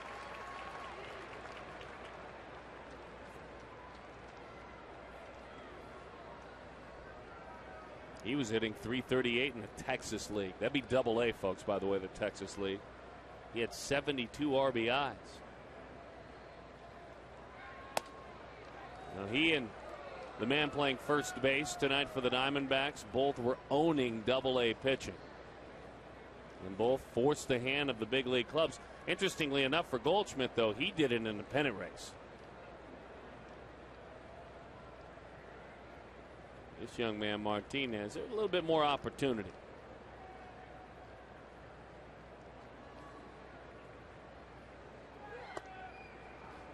Two and two the count. Trying to get him to chase that high fastball. He's laid off a couple.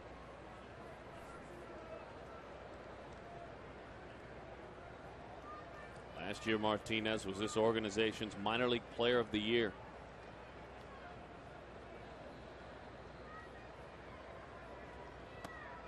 3-2 the count. Mike Owings has gone from 0-2 to 3-2. Patient, huh? Patient. Unorthodox stride, or very early stride. Which he'll stride probably shortly. There it is. And just stays right there. Strike 3 on a slider. Slider. Michael Owings. That hovered out over the plate. And a big out. Just kind of backs up, doesn't do much. He just swings right underneath it, does Martinez. So the very dangerous youngster was a little tardy on that slider. Now another, well, the guy that probably hadn't been minor league player of the year for about 15 years in Carlos Lee. Covered him a few years back. You might remember he stopped in Milwaukee. You folks might remember that as well. Started with the White Sox. Haven't covered many guys that sniff down an RBI like this man, and that's why you get, even though he's getting a little older and the bat's getting a little slower and his career may be winding down over the next few years, he can sniff out those RBIs. Finds a way to Texas league you to death when there's a runner on second. He hunts for RBIs. Altuve getting under the skin of Mike Owings. I'm sure he's not the first pitcher that Altuve's done that to.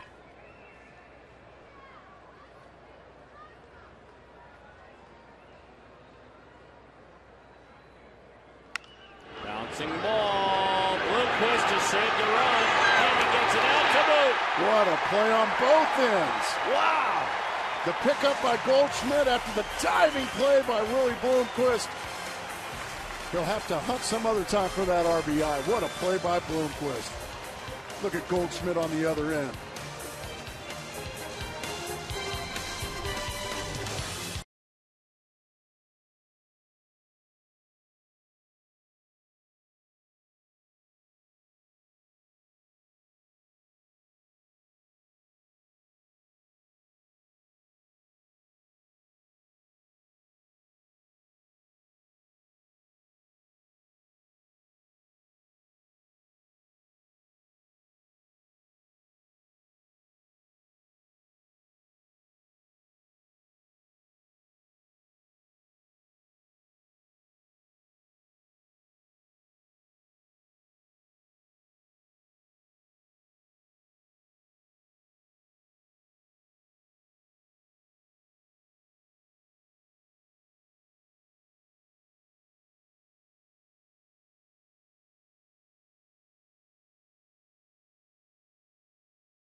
You're a passionate fan. You clearly remember he was strikeout number 20. Paul Goldschmidt to lead it off.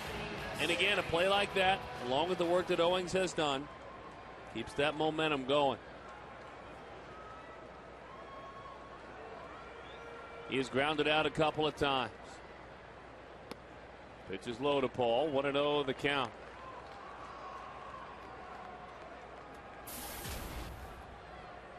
Jordan Lyles earning his stripes out there too tonight in a game like this. Oh my goodness.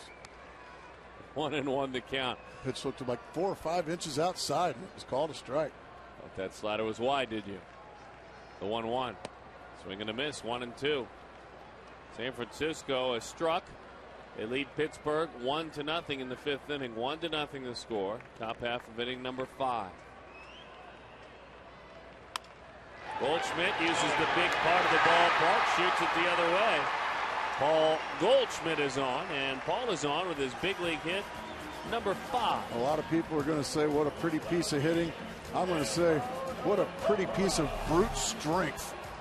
To take that pitch right there and still hit it off the label and drive it past the right side of the infield. That's a strong young man, number 44 there.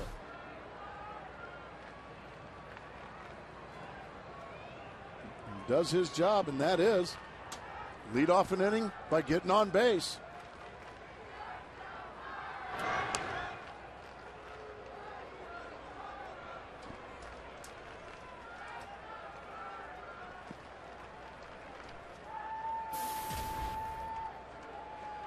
Looking for his third hit of the evening.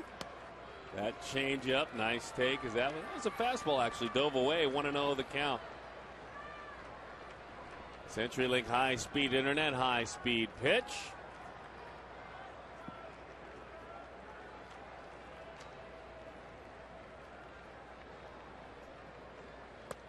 That was the changeup, same result, Darren. There it comes.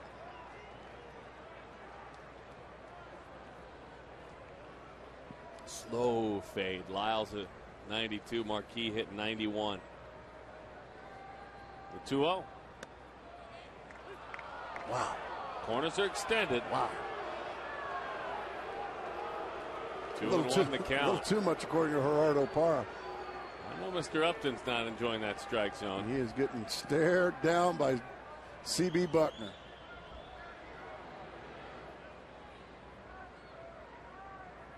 That one's not a strike. Smart to go out there, though. Why not? You just missed by a little too much there. 3-1 now on Gerardo Parra. He can look for something in the middle of the plate, and he's still getting stared down by C.B. Buckner. Gamesmanship. The 3-1. Drives that one into right center field. It is down. Goldschmidt, Matt Williams stops him at third. Gerardo Parra with the double. Runners on second and third. Now they're a single away from tying this ball game up. Gerardo Parra had a great at-bat. Didn't let his frustration, didn't let the frustration with one call bother him. He takes a fastball up and rips it into the gap. Paul Goldschmidt goes all the way to third base. Now I would imagine it might be time for the skipper of the Houston Astros, Brad Mills, to maybe make a visit to young Jordan Lyles. 20-year-old starting to get hit pretty hard here. 90 pitches thrown. The bullpen is warming. Micah Owings, who has already singled in this game. Micah with 58 career hits, 35 career RBIs, and Mills will, I would imagine, get a fresh arm.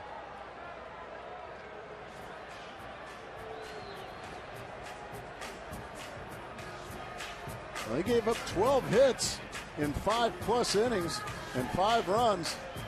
He's looking for some bullpen help now.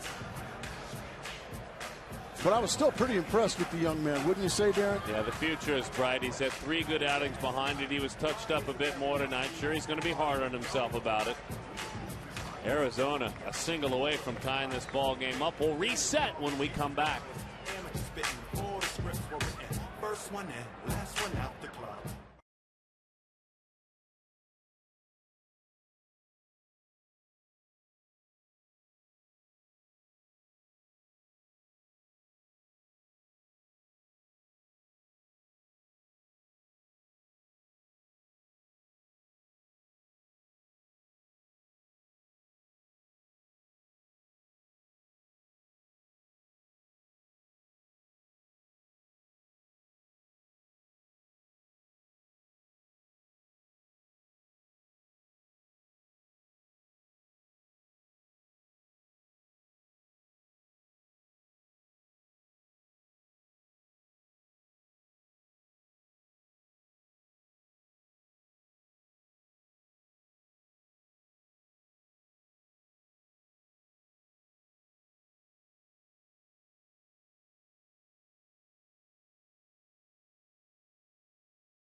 Down 6-1. It was a tough night for Daniel Hudson, or so you thought. Down 6-1. Back came the Diamondbacks. Juan Huffing Miranda. and puffing, chugging and fighting. Juan Miranda, as you mentioned, they trailed 6-0. They won at 7-6. They trailed in this ball game by 6 runs. Can they do it again? A couple of runners out there represent the tying runs. There's your tying run in Para. Micah Owings going to hit for himself here in this situation. Just looking for some contact. Any kind of contact will get the Diamondbacks a little closer. drops down a bunt, but it's not a squeeze. Don't really know why in the world he would do that. Unless he was told to, and then I wouldn't know why in the world he was told to. Square around and just, boy, there's a lead balloon right there for this inning. All right, so now Willie Bloomquist. Micah has 16 career hits with runners in scoring position. Go ahead and swing it there, Micah. 270 hitter. Willie into center field. Parr right behind. We are tied.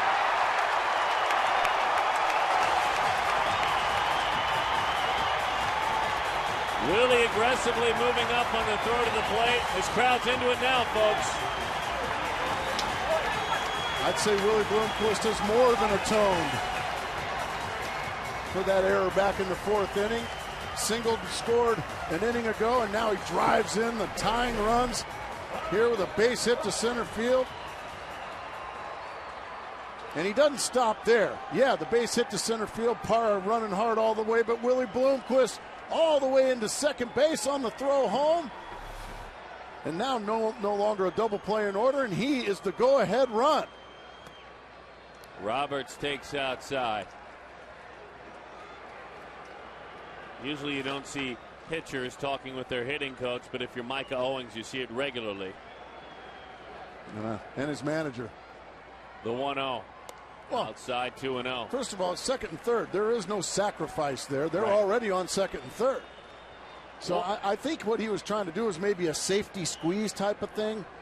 You can't hit into a double play there. No. So I think, and then the ball just got in on him a little bit, and he ended up just an easy bunt right back to the pitcher. I think his intentions were right. Unfortunately, I think he's being told, we want you to swing the bat. If we want you to bunt, we'll tell you to bunt. Go ahead and swing the bat in that situation. Well, all's right that ends right. In Reno.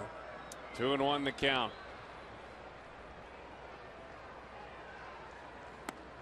Change up and a beauty there, 2-2.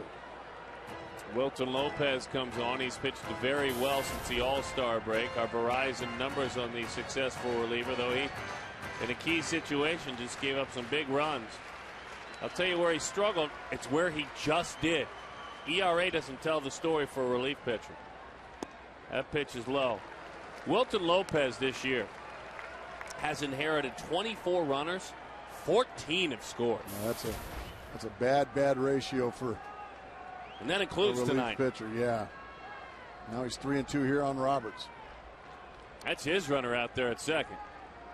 Roberts out front of a changeup, pulls it foul. Will do it again. But he's hanging tough, and that's what you want to do in this situation if you're Ryan Roberts.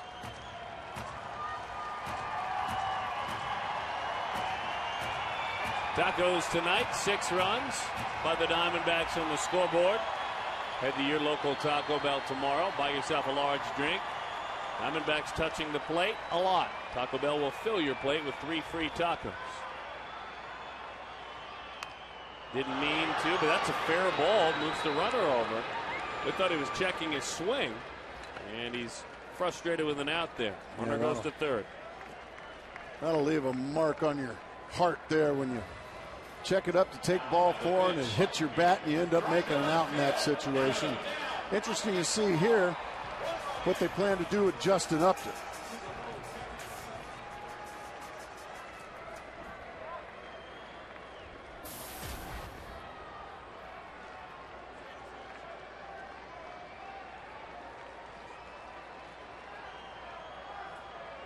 Runner at third is Bloomquist.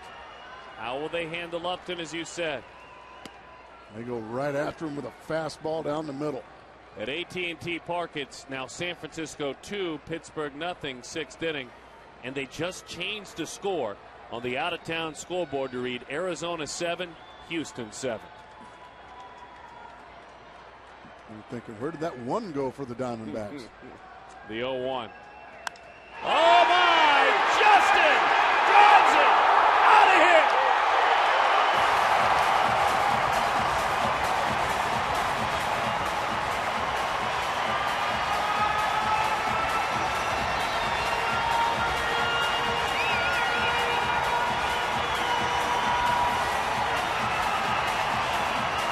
And in San Francisco, you can change that 7 to a 9.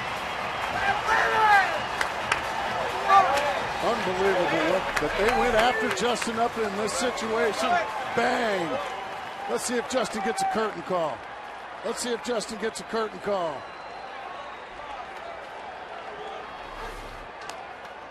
Fouled off of the plate. We'll work on that later.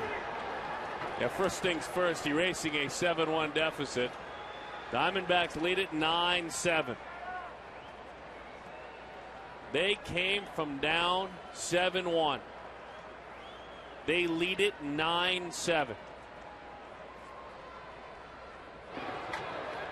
And that's something I'm positive about. Positive that they have erased that deficit. They'll put that score up shortly in San Francisco as well, I'm sure. And they just did. It'll be lead balloon time up in AT&T Park. We're peaking, folks, on occasion. They just changed the score in San Francisco, California to a 9. And they'll probably all say up there 43,000 strong. I'll bet you Upton hit a home run. 1-2 the count. Well, you needed Montero. You've gotten him tonight. You can't say you needed Upton. I mean, his mini slump has only been less than a week. Miguel, high fly left field. Chasing it back. That one is put away. What a night to be a Diamondback. The night the offense at home, it awakened. It turned this homestand into a homestand that mattered. It turned this team into a team playing with urgency in a pennant race.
Simply put, the Diamondbacks played 13 very poor innings. I mean, poor innings to start this series. In the last two, all those numbers have gone up on the box score.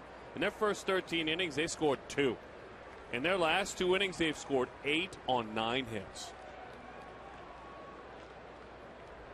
And again, some guys they were hoping might get hot tonight. Justin Upton, Gerardo Parra, and Miguel Montero. And Micah Owings right in the middle of everything as well with the pitching. And he's also singled and scored. Well, we'll worry about that bunt some other time. Yeah, absolutely. And that's the funny thing. That's the last thing his manager told him. As they were talking about it, 0-2 the count to Bogus 7 was he waved him off as if to say, all right, forget about it now. You've got to pitch. Go pitch.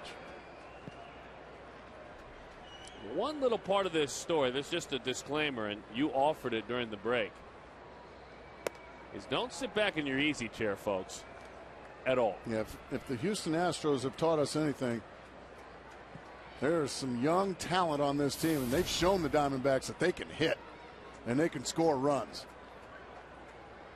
Gas. At that time, though, young man a triple away from the cycle. He goes down on strikes. Love to see you out here at Chase Field. Find out how you can learn how to play Kachinko. Go to the kiosk. It's interactive near section 111. There's a winner every time. Gila River Casinos. First pitch swinging. That'll help. Angel Sanchez fouls it off. He has singled. He has grounded out a couple of times.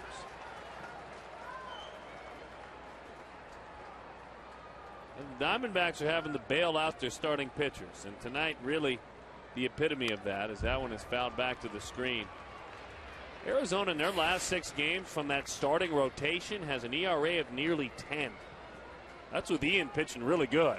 Opponents are hitting over 400. You know, Ian went 7 innings, gave up 3 runs. They've all had their hall pass, and that one broke his bat. Is there a man there? Kelly, nice job communicating, calls off Upton, who was streaking in to make the play. And another broken bat against Micah Owings, 2 outs. Well, Micah Owings has come in, and once again, after a 4-run 5th inning, he put up a 0. After a 4-run 6th inning, 2 quick outs here in the Houston half of the 7th inning. That's the heart of a champion right there in Micah Owings. Swing and a miss at a fastball that cuts in under the hands of Jimmy Paredes.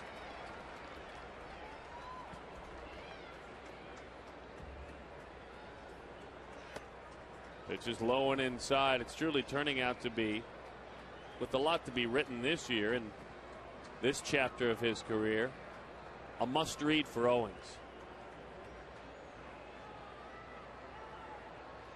Remember, as we told you before, as that one misses outside, there were teams that called him, and he felt a bit insulted. Said, well, you're probably done pitching, so we'd like to offer you a chance to come play in Double-A and maybe play right field or first base for us. You don't have to pitch anymore. We love that you can hit. And he was insulted by that.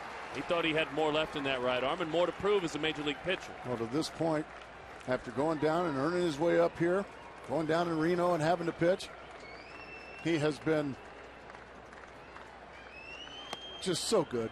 He's just been so good since coming to the big leagues this year. He'd love to finish this 3rd inning of work off here, make it 3 scoreless innings, giving his team a chance to get back into this game and overtake these pesky Houston Astros. That one is belted deep right field. He leans on it. It's a ball game. I'll tell you what, 9-8. Paredes homers. He has also doubled in this ball game. So another guy gets his first major league home run here for the Houston Astros. 2 of them tonight. They throw it back. They do him a favor. Look at him in the dugout. Carlos Lee saying, get me that ball.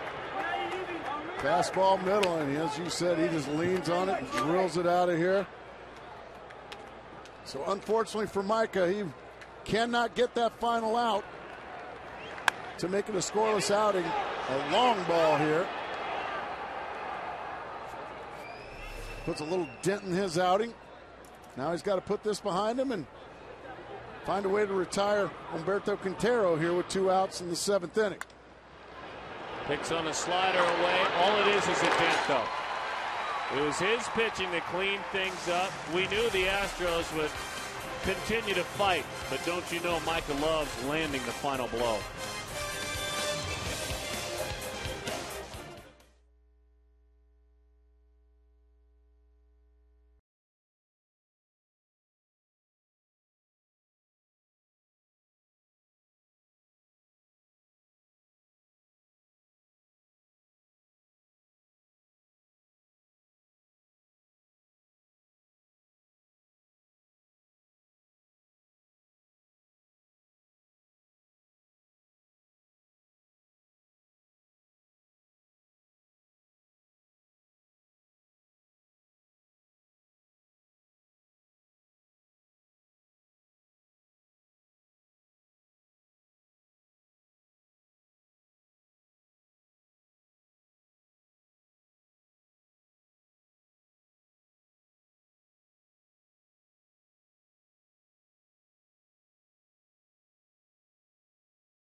1 after 4. You wanted more than just a pulse. You wanted a response. You got one. For the second night in a row, Todd, Houston came out and kicked Diamondbacks right in the gut. If you're going to contend in the NL West, you have to respond and respond in a big way. Now, I'm positive we're going to break down this game and show you exactly how the Diamondbacks were able to pick themselves off the mat and put themselves in a position for a decision. You're positive. Positive. Did I miss a memo, guys? Something? Back to you. Again, it was just a color analyst thing, Todd. I mean, it's one of those things where, you and I both did, and I think it was by design. I really do, but I'm positive I look forward to talking baseball with you two guys. After the ball game, you feel like there's a lot of baseball left to be played. I know we're going to have more to talk about. But it's been an awfully entertaining 6.5 innings, hasn't it? It really has been. In a meaningful game. It's funny, and it's the same thing that we talk about. It's entertaining for fans in Houston, Texas watching this game. It's been an entertaining game for Astros fans, but something about the edge of entertainment when you're in a pennant race.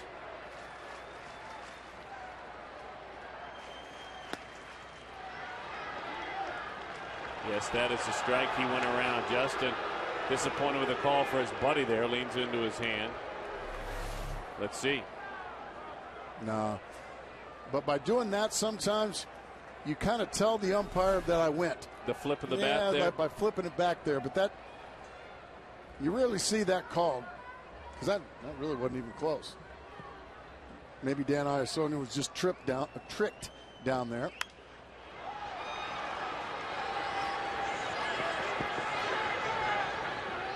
El Caballo gives it an effort. 2-2.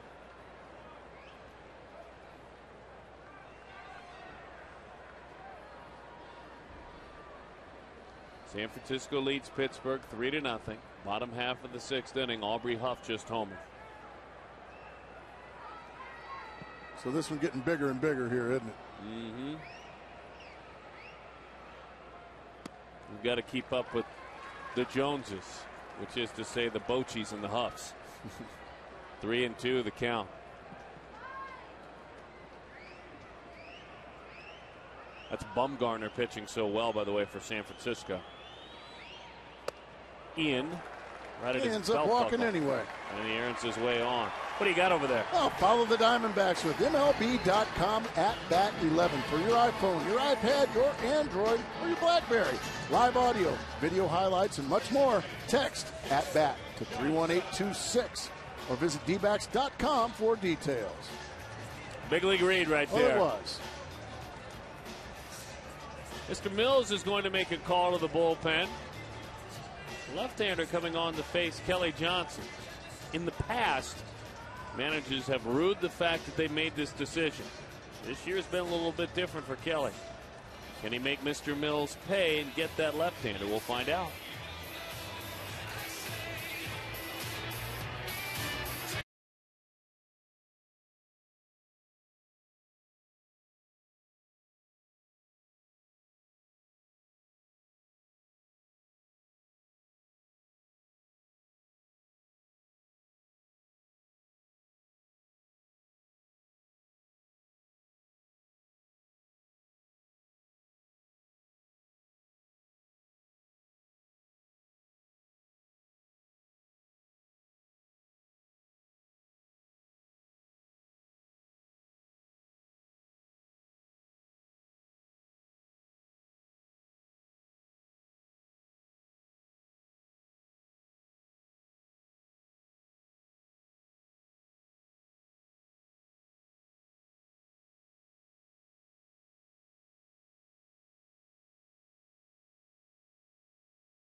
Autism Research and Resource Center. What a wonderful group they are. Offer programming for adults, autism. They provide skills for their success. Learn more about how you can help. You can visit foxsportsarizona.com and click on Fox Supports Arizona page. And, of course, the Amen Zone as well.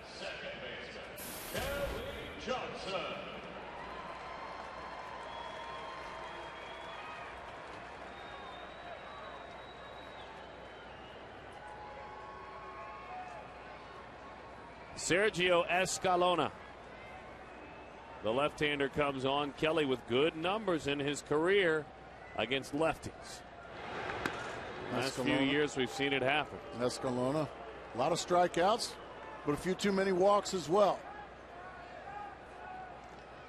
Diamondbacks looking for any kind of insurance runs they can get, because I think they know deep down inside 6 outs against this red-hot Houston lineup. Not red-hot Houston team, but it's a hot lineup right now. 6 outs is, well, about 4 too many right now.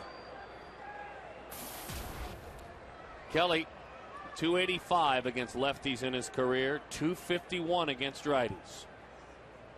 30 points better. Over the outside, 0-1 the count. By the way, Mike in the bullpen, the work he has done, a 2.02 ERA as a relief pitcher. Terrific. And he was terrific again tonight. There are more numbers that go along with that we'll share with you in a bit. But I'll tell you, very, very good things.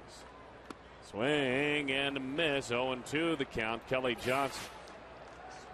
A 189 opponent's batting average, and that's real work, 26 2/3. A lot of times for Micah, it's not an inning here and an inning there. He's not a setup man. It's, you better help us out for 3+ innings. 3-4 innings, yeah.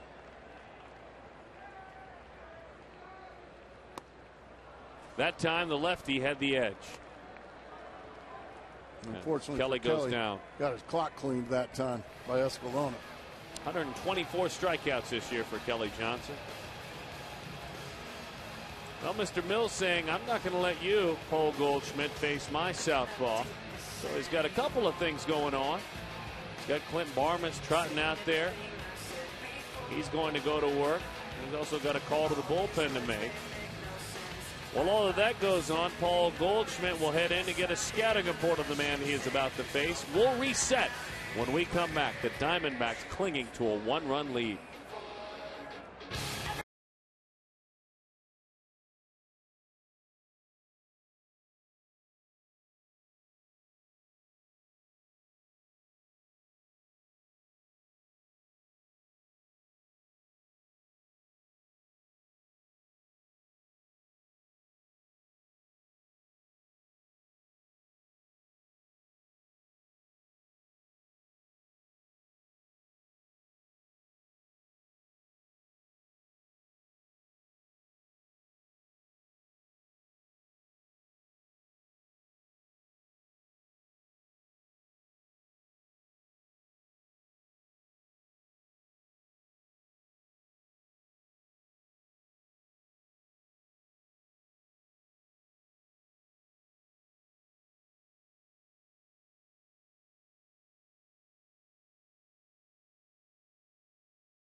Paul Goldschmidt will face a right-hander who has dealt pretty well with runners that he has inherited.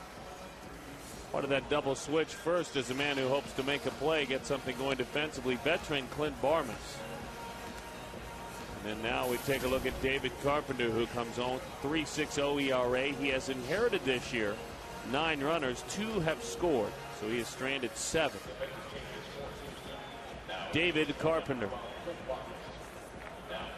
He's another converted player, this time the other way. We talked about Bogasevic, who has flipped over from pitcher to position player. This was a catcher when he was signed by the St. Louis Cardinals. Now he's a pitcher on the bump. Made the move in 2008.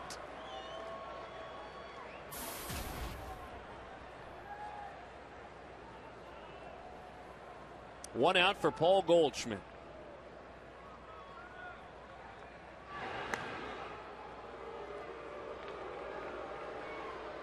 We mentioned earlier just how strong he had to be to pick up his last hit. Goldschmidt, a pitch that was in, managed to hit it firmly enough to get it through to the right side.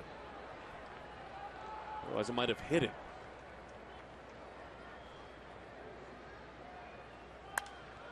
Off the end of the bat, it's popped up. Carlos Lee will give it a trot. It's about 5 rows back. Well, Carpenter's certainly got a lot of talent in that right arm. 95 miles an hour with the first pitch he throws to Paul Goldschmidt.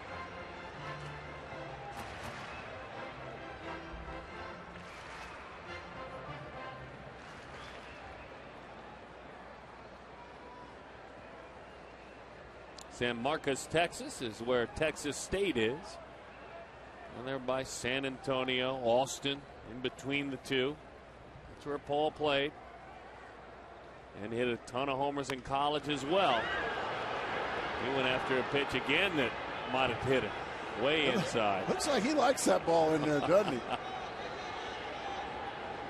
Try not to get it that far in if you can help it, Paul. But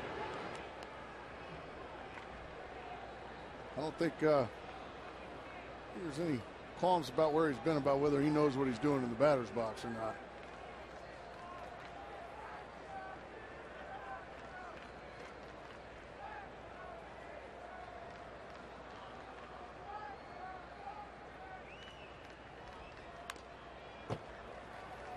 We'll do it again. 0-2 the count.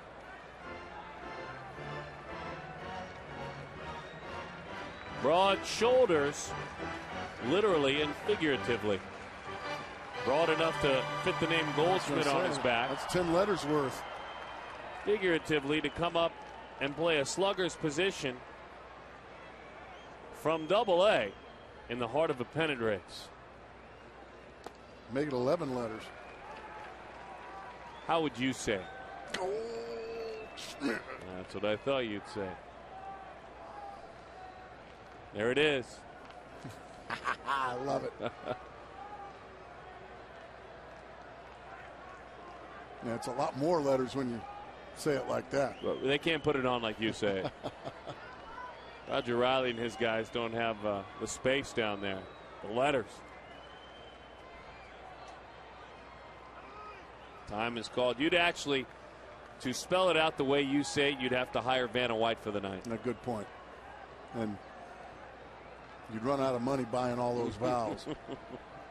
1-2 the count for Paul.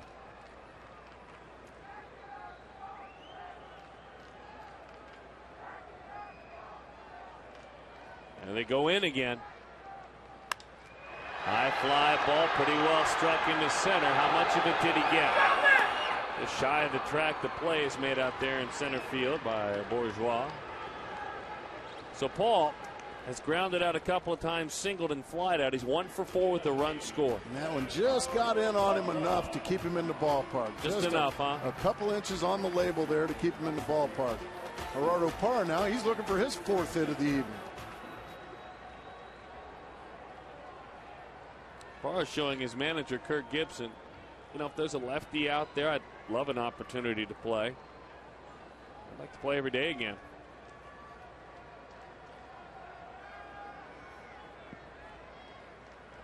Goldschmidt, Gibson talk over the last at bat. Giving a little once over for Willie Bloomquist.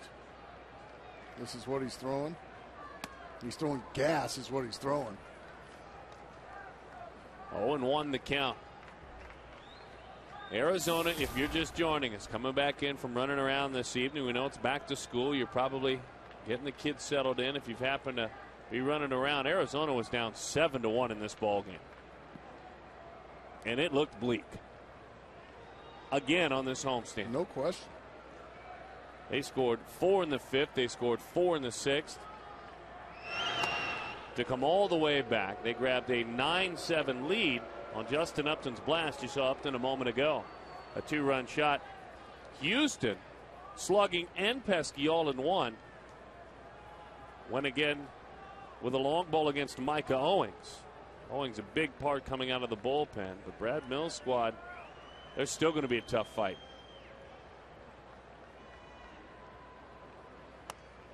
Outside. 1-1 the count. And it's been a wild one. So, if you are just joining us, we have a feeling there's plenty more baseball to talk about. Oh, a Pirate fan tonight. And a Diamondback fan as well. A lot of Diamondback fans are Pirate fans tonight. That's a great combination.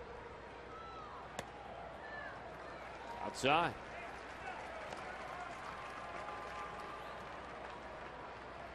They're playing in the bottom of the 7th inning, those Giants. And they lead it 3-0. He's getting updates from his buddy at the ball game up there at AT&T. He's liking the news he's getting from up there. His friend Rick has really good seats tonight. The 2-1.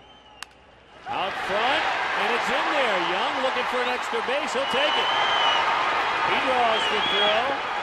Runners going first to third. The body leaked out. The hand stayed back. A 4-hit night for Parr.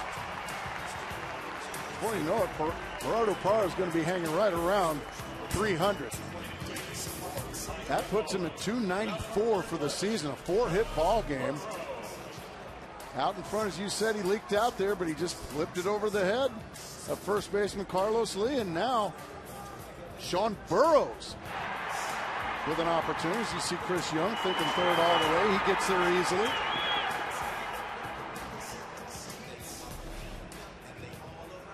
Fourth time he has had a 4-hit night, tying his career high. Just another note now, I know there was going to be, in this case, a pinch hitter coming up to hit, but this is all season long, okay, when the pitcher's behind him. When he is in the 8 spot exclusively, he hits .305 as an 8-hitter. I don't know how you do that. .305 when he is assigned to the 8 spot. Jonathan Lucroy of Milwaukee is the only one that's better. I was going to say, even if you go over to the American League, it's tough to find a number 8 hitter hitting .305. So for Kirk Gibson, I mean, he's earned the right to hit higher, but why put anybody else there? He seems to be quite happy there. A lot of hitters detest it. Let's see if Sean Burroughs can get that run back that the Diamondbacks gave up in the top of the 7th. Over the outside corner to Burroughs.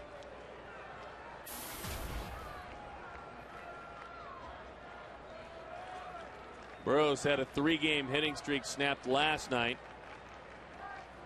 When you have a 3-game hitting streak as a pinch hitter, that's 1 hit. The next night, those are tough to even get 3-game hitting streaks. 3 of his last 4 on this homestand, all as a pinch hitter.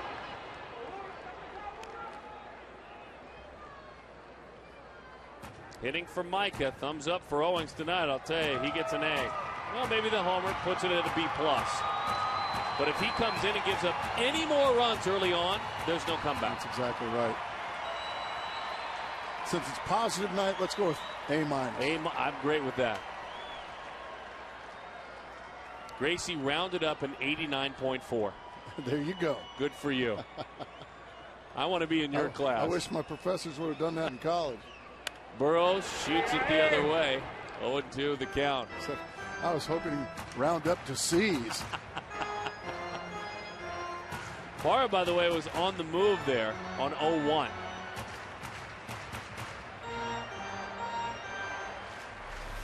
I think he was just trying to steal the base. I don't think there was any hitting and running going on. I think that was just a flat-out straight steal. Trying to open up a hole for Sean Burroughs somewhere.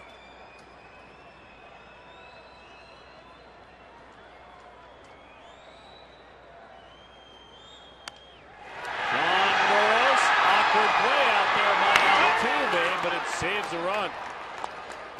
Well, really ended up with a fine job there. The Diamondbacks come up empty. They lead it 9-8. 5 feet 6 inches tall. A lot taller on that play.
air conditioning presents a cool play for a guy who really never gets too hot and bothered under the collar. The bigger the situation, the more pressure, the cooler Micah Owings is. He gave up just 1 run in 3 innings. He restored order in this game. No question about it. And just showed a confidence against this Houston Astros lineup that hadn't been seen yet. As David Hernandez comes on for the 8th inning of work, he's going to face Clint Barmas to start it. Verizon called to the bullpen, a 2.88 ERA for Hernandez. Into the dirt with a breaking ball on a backhand. It is grabbed up. Hard to argue with any of that, really. Just 1 long ball this year. The inherited runners, he will tell you, I enjoy a clean inning more, an inning like this to start things off. He has been a busy, busy man all year. Overthrew a breaking ball, 2-1 to Clint Barmas. He likes to come on, and if there's any runners on base, they're his runners. Right. Yeah, you're exactly right. He can get out of those messes, but it's Barmas now in the 9 slot. Yeah, it's 2-2. And right by him.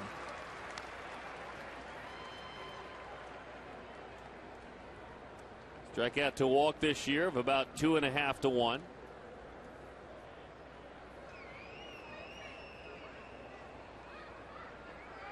Two. Bouncing ball, and that is a foul ball. And this homestand has a couple of appearances. Has not given up a run. Matter of fact, since he received the assignment to fill in for J.J. Putz as the closer at around July the 4th on that road trip, he has just been fabulous. Hadn't given up a run, has he? He's given up just 1 along the way, just 1 run. As a matter of fact, better said, how about 13 innings, 1 run? He gave that up in L.A. in a win. Remember. But you're talking about more than a month on the calendar and a sub-1 ERA. Ball 4. And there's his own runner, as you said. Ouch. FoxSportsArizona.com is your exclusive home for Arizona sports. Don't forget all your training camp coverage of football around the valley, starting with the Cardinals, talking about ASU, U of A. Visit FoxSportsArizona.com. I would imagine now Jason Bourgeois going to be asked to bunt in this situation. He's got a lot of speed. Barmas, good speed on the bases as well. You got to make sure you throw strikes here. If they're going to give you an out, go ahead and let them give it to you. Right back to the screen as he stabs at that ball. 0-1 the count.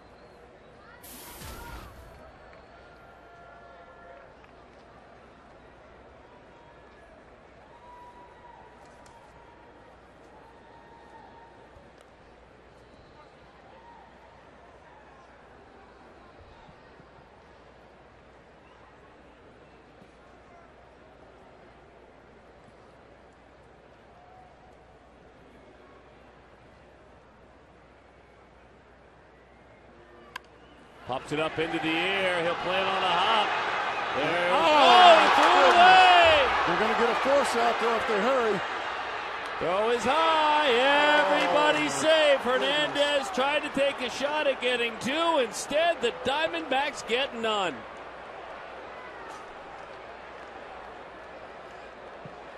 Oh, David Hernandez, you did everything so well in that situation. Go ahead and let it drop because he's not running. Nobody's running. Now, all you got to do is just make a toss to first, and you're going to get a double play, and you throw it away. And then Kelly Johnson backing up like he should be. Oh, boy, oh, boy, oh, boy.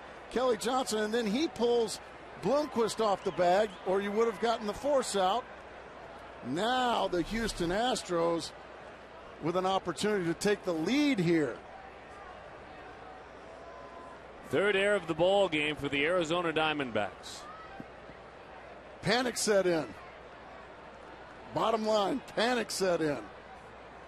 So funny, too, because he really slowed the game down by making the initial judgment. The initial decision to get 2. Another bunt attempt. This time it's a called strike. 0-1 the count. I mean, he did everything right to the letter. Yes. I mean, to the letter. And then all he had to do, he could have gone over and really just tagged the runner and not thrown it, or just given a little underhand toss over there to Goldschmidt. And then they would have gotten the run down, but panic set in.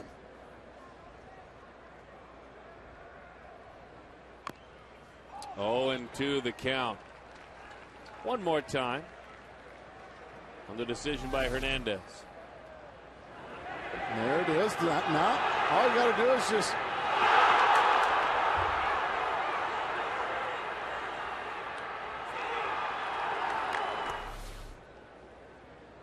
Oh, and 2. That's just a big old bummer, isn't it?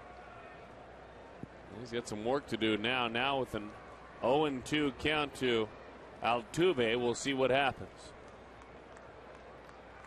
The dugout will probably ask him to hit. Nope, squares to bunt again. Strike 3. A high strike, but a strike nonetheless. It's not very often that a pitch of that elevation is going to get called a strike on a 5'7" man. Agreed. That was a breaking ball as well.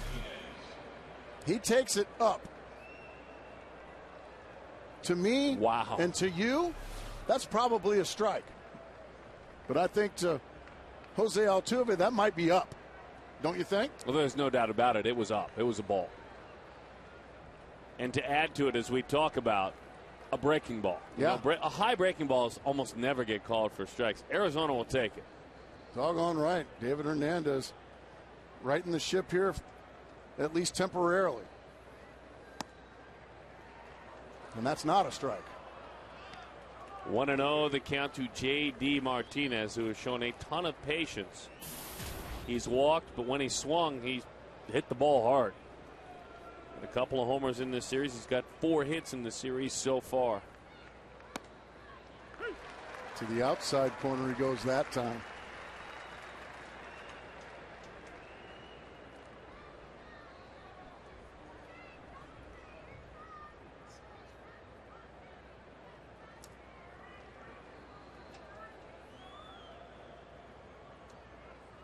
The 1-1.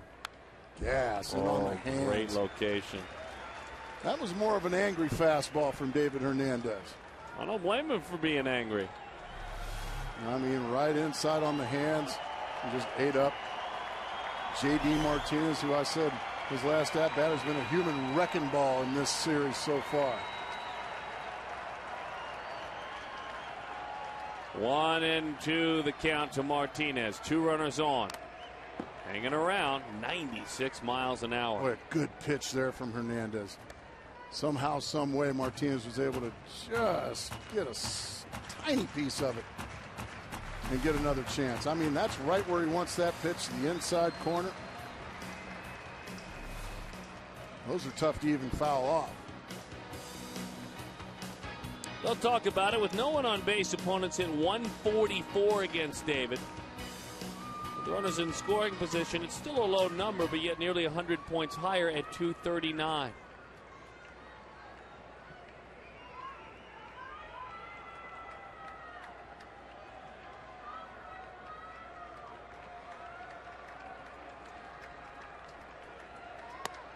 Fastball. No sense in framing that one. A waste pitch. You waste a pitch to run it to 2-2.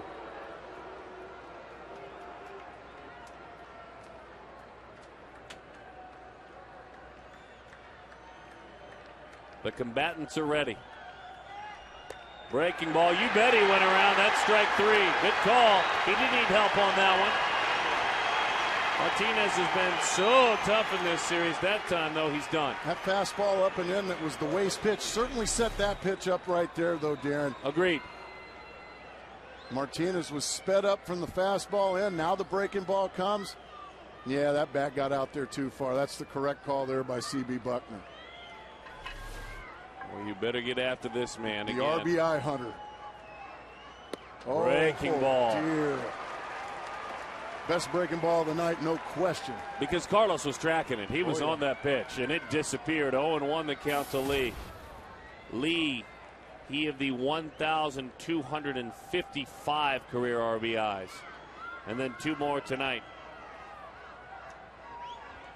0-2 the count on El Caballo. You got to throw him another one, don't you? I don't even mess around with a fastball here.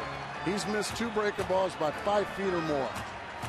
Even though he may be looking for one here, and if he gets it, then so be it. But if I'm David Hernandez, I'm throwing this. I'm throwing this breaking ball. Let's see what Miguel Montero wants. Lock it up, Miguel. The 0-2. He did. He threw it, but not really where he wanted to. He left that one in the middle of the zone, maybe middle in. If he could have thrown that one in the same spot he threw the first 2, that was more of a hanger. And El Caballo had a good rip at it. Now I throw him another breaking ball, just down and away. Just a better one, that's all. The 0-2. Breaking ball outside. He wouldn't chase. 1-2 the count.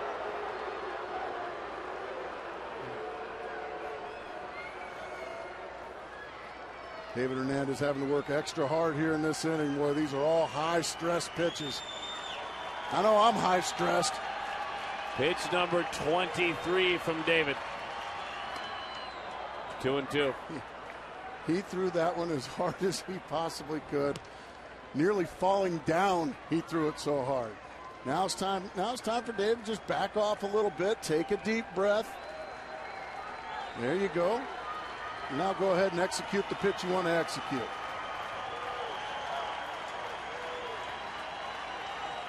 Two. Didn't mean to. Ran it in. Fouled it off. We'll do it one more time.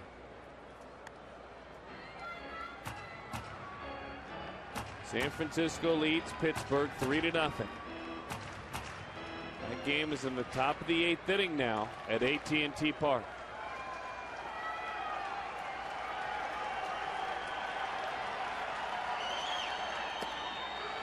I'll tell you what, now he's putting a really good at-bat on. Running start now for these runners. Good speed out there in Barmas and Bourgeois. Now it's time for David Hernandez to go ahead and finish up this inning. You've been outstanding the last 2 hitters. Go ahead and finish it up here and keep that momentum. The runners go. The 3-2. He walked him. The bases are loaded. And you could tell Lee was clearly engaged in that battle. There's a lot of meaningless games he has played in this year. That was a meaningful at bat for Lee. Yeah, that's unfortunate for Hernandez. He had Carlos Lee 0-2. He ended up losing him. Good at bat by Lee, certainly, but a lot of times that veteran at bat will take a lot of gas out of you, and I think that's exactly what Charlie Nagy sees. He's got to come out now and get David Hernandez back on track. 2 walks and an error. Fill the bases. I mean, he hadn't given up a hit yet, and the bases are loaded. And there's nowhere to put Mr. Bogusevic. He's had a big night. Hit his first big league home run. That came in the 3rd inning. He's also singled and doubled. He's a triple away from hitting for the cycle. Should he do that, that would break the Diamondbacks' heart. I was going to say. Fastball, 0-1 the count, 96 miles an hour. That was just right down the heart of the plate and right by him.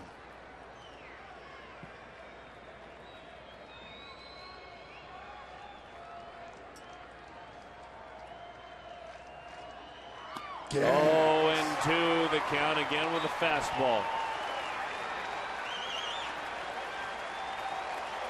Now the crowd's starting to get behind David Hernandez. They're trying to will this young man, this young power pitcher, right past the Houston Astros in the 8th. 0-2, didn't get the call in the inside corner. He wanted it. So did Miguel Montero. So did all these fans here, sweating it out here in the top of the 8th inning. Little bit inside, I guess. Just a touch. Pitcher's pitch, took a shot at it. Bases loaded. The 1-2. Did he? Yes, he did. He went around. How about the comeback from David Hernandez?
And in the end of it all, once that call was made, they were ready to celebrate with Mr. Hernandez, if only for a moment in the dugout.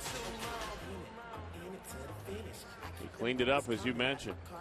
Got himself in trouble with a couple of walks in his own error. But when you're a strikeout pitcher like this young man is, you can keep those runners right where they are, and he struck out the side.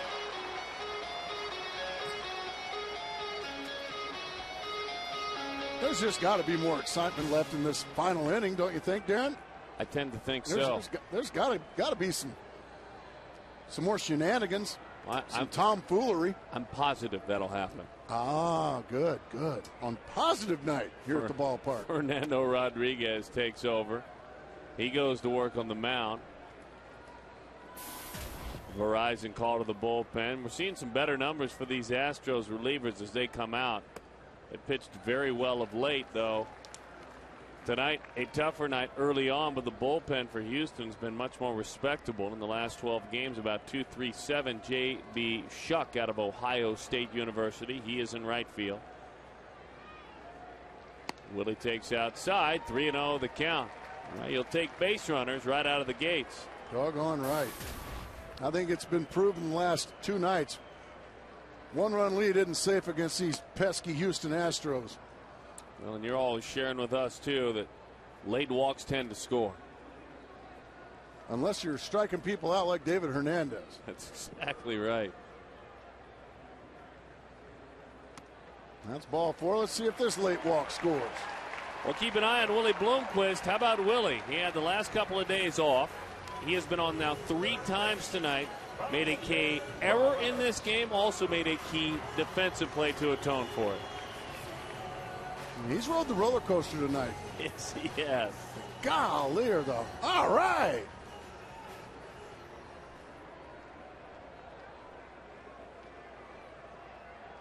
Ryan Roberts. Roberts 0 for 4 tonight.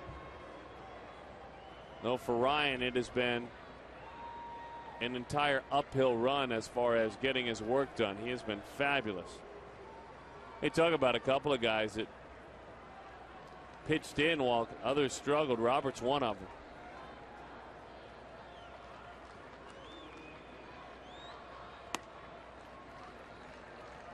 One and 0 the count to Roberts.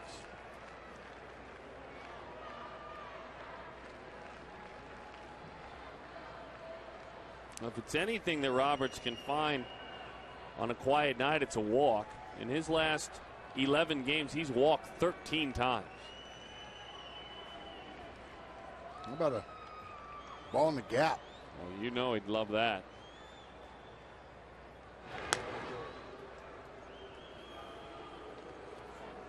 If you're just joining us, the Diamondbacks trailed in this game 7-1 when they came to bat in the bottom half of the 5th inning. They scored 4. They scored 4 more in the bottom half of the 6th. Houston answered back with a single solo shot in the 7th. That's where we stand 9-8. But again, Arizona trailed in this game 7-1. And Fernando Rodriguez has come in and just thrown nothing but balls. 2-0 here on Ryan Roberts.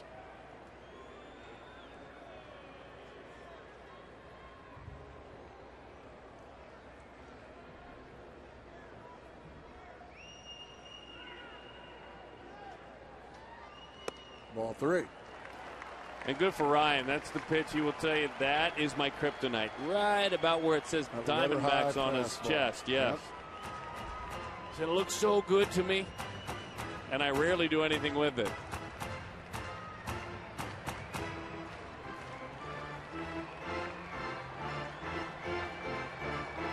A couple of veterans in Quintero and Carlos Lee having a conversation with young Fernando Rodriguez, and I would imagine in Spanish they're telling him, throw the ball over the plate.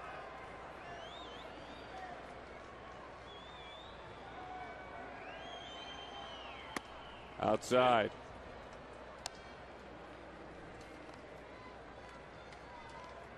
Three and 1 the count. Well, now Ryan Roberts has earned the right to, if he gets a pitch to his liking, go ahead and Tried to hit it in Friday's front row. Oh, boy, he got his pitch. That was the pitch to do it. And he tried to hit it in Friday's front row, didn't he? I mean, this is center cut. Goodness. I like that. I like taking a rip like that on 3-1. Would you expect anything different? No. We've come to expect that from him. He's not trying to guide that baseball anywhere. He's trying to knock it into next week. Now on 3-2, we watch the runner. The runner goes. The pitch, line drive, base hit. Right center field, it is down. It's cut off, then it's kicked. Send him on down. Here comes Willie to the plate. An add-on run. Ryan Roberts gets it done.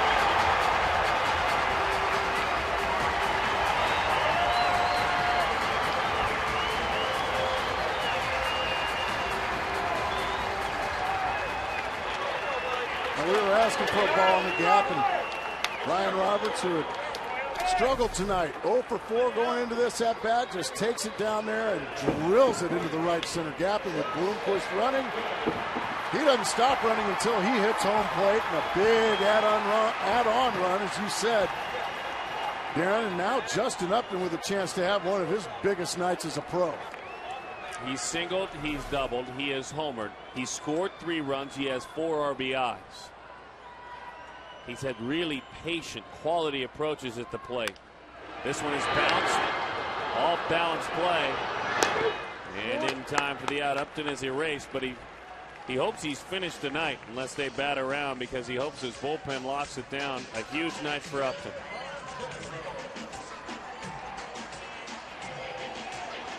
There's the big fella, J.J. Putz. He knows what his job is. Get 3 outs in the 9th inning. And they're going to put Miguel Montero on base here and take their chances with Chris Young on deck.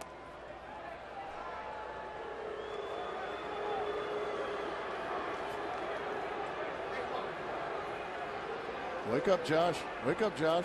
I know. Going on 3 hours this game, but it's exciting, Josh. He'll get a good night's sleep. He's working tomorrow night. He is working tomorrow night. Mr. Colementor is. Very important start for him. Yeah, it only gets you about 10 hours. Young, 1 of 3 tonight. He also has a walk. One thing we have seen from Young since he irritated the hand, minor hand injury, is that he's tried to earn himself on, while he might not feel like he has the strength, with more walks while that hand heals. Be a perfect time now for that hand to be feeling better and drive in a couple of more.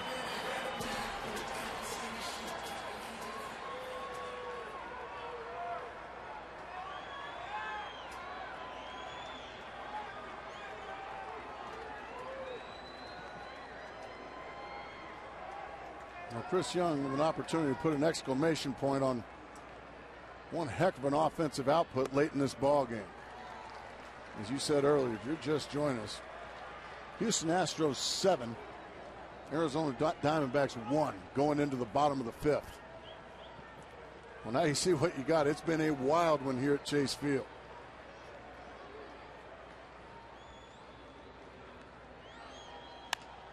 Pokes it. Oh, boy. That's a foul ball right on it, making the right call. The first base umpire there, Dan Iasogna. That's the old poke and hope. Take a poke at it and hope it stays fair. You got to get out of the way of it first if you're the first base umpire. Then you make the right call.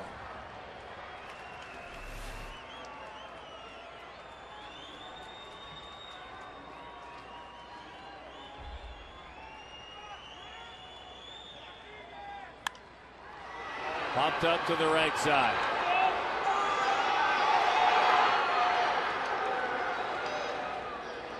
Chuck puts that one away, and so 2 outs in the inning.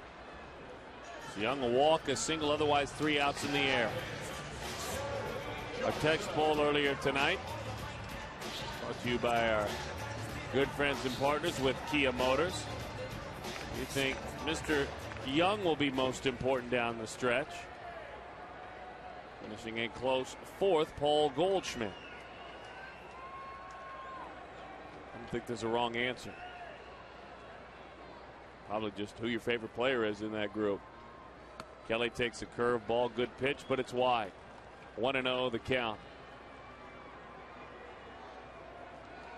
Kelly 0 for 4.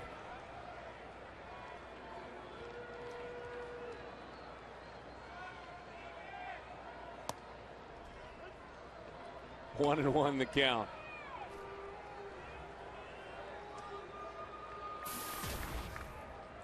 Matt Williams keeps an eye on the runner at second base.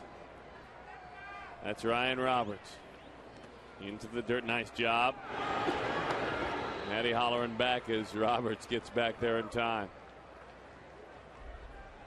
Have you noticed since Kirk Gibson mentioned in his post-game and pre-game media sessions about the base running mistakes, and we got to clean that up.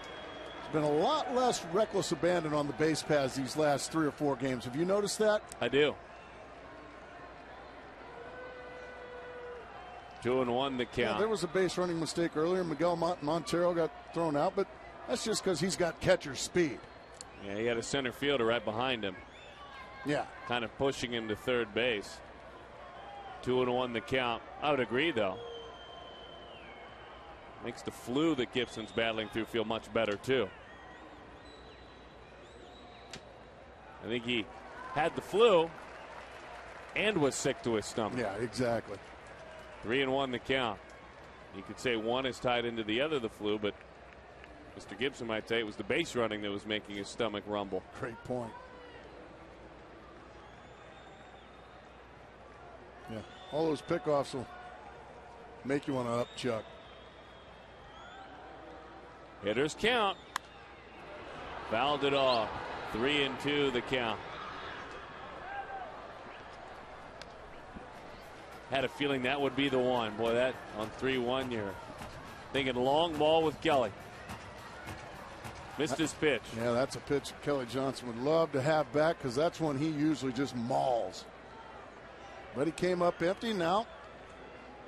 The advantage there is the runners will be on the move here with 2 outs. Runners go. Shot off the bat of Kelly Johnson. 1 run is in. Matt Williams will stop Miguel Montero. Kelly slides in safe. A 3-run lead for the Diamondbacks. They are up 11-8 on top of the Astros. And good for Johnson. 49 RBIs this year. Now, a couple of good things in this inning, and that is Ryan Roberts was 0 for 4. He drives in a run with a double. Kelly Johnson was 0 for 4. He drives in a run with a double. And with those runners going, it's easy to score on that one. If you're Ryan Roberts, Montero has to stop, and Kelly Johnson scampers into second base when the throw came in towards first base. So good heads-up base running there by Kelly Johnson as well. Everyone in the 8 position player group has at least 1 hit now. And Michael Owings has 1 in the 9 hole. That's exactly right. So now Paul Goldschmidt. Boy, he's got an opportunity to put a real exclamation point on this thing. Taken all the way, and that might have been one he could have hit to the moon. 0-1 the count. We know what you folks at home are hoping for right now. It's not a single. Now, Diamondbacks. I'd be happy with that. You'd be happy with it. But his name's Goldschmidt. The 0-1. High fly ball. I think he just hit the lights. Oh my gosh. It went in the upper deck, but it was about 1,200 feet foul. I think I know what Paul is thinking right now, let alone fans at home. 0-2 the count. He says, give me that breaking ball down. He didn't. Yikes. That's still strike 3. Goldschmidt goes down. A couple of big add-on runs. J.J. puts the landing a little softer.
Southwest Airlines new Rapid Rewards, unlimited reward seats with no blackout dates.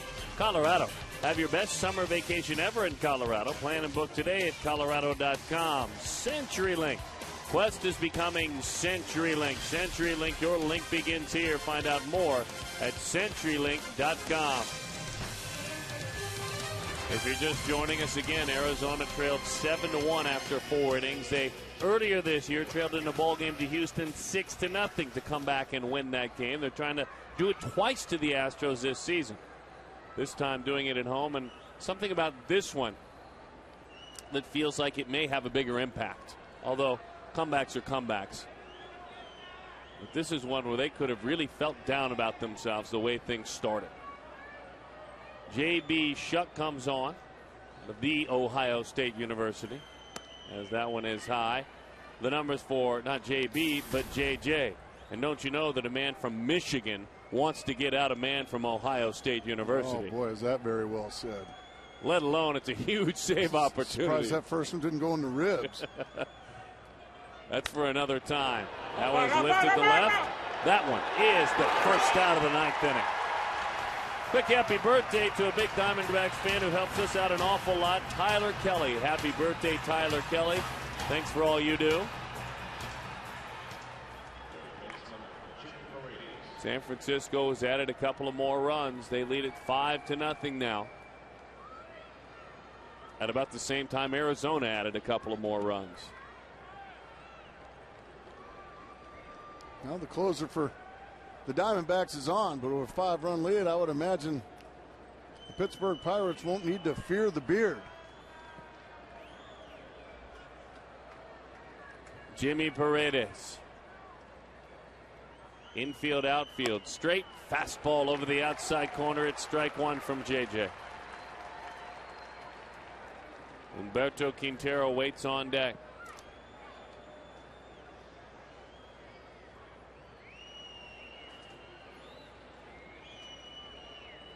Inside. 1-1 the count. David had some angst, created it himself, and then worked right out of it.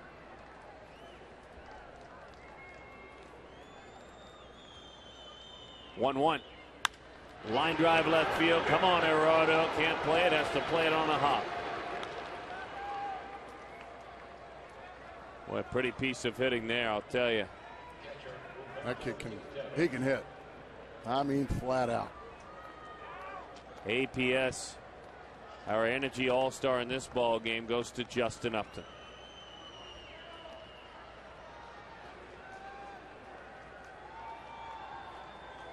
Huge go-ahead homer, double, a single. A night in which he could have lost it a bit. That pitch is below the strike zone, 1-0 the count. Remember, Upton earlier on pulled himself right back together. He and C.B. Buckner were going at it over a called strike. He didn't let it ruin his night. And you know, and I know, Darren, Justin likes to play mad. And that might have been just what he needed to get him out of his little mini funk as Quintero swings right through a high fastball. But before we go giving stars of the game and everything, there's still 2 big outs to get. A good point by you.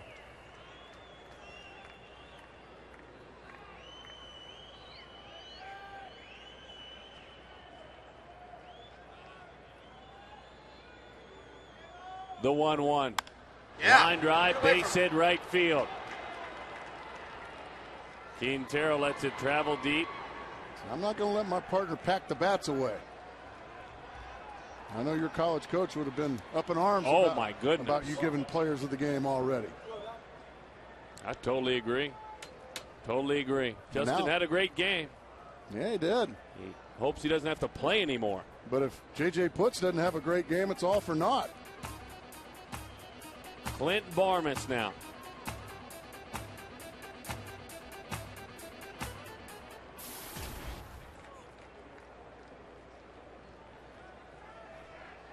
(11-8) here.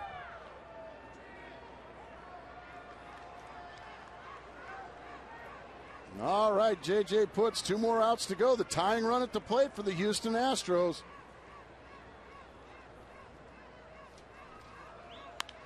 Breaking ball belted. Down the line it goes. Into the corner. Up over the wall for a ground rule double. It's 11-9. So Clint Barmas, who really has been heating up lately. He's hitting .312 in his last 35 games. Picks on a hanging slider. Yeah, slider stays right in the middle of the zone, and he hits it on one hop out of here. And now the tying run is at second base, the winning run, the go-ahead run. Now into the box stands Matt Downs. You just knew this was going to happen, Darren. This in a game like this would not go away easily. 12 minutes till 10 o'clock in the great state of Arizona. 2 big outs to get. Fastball is low. 1-0 the count.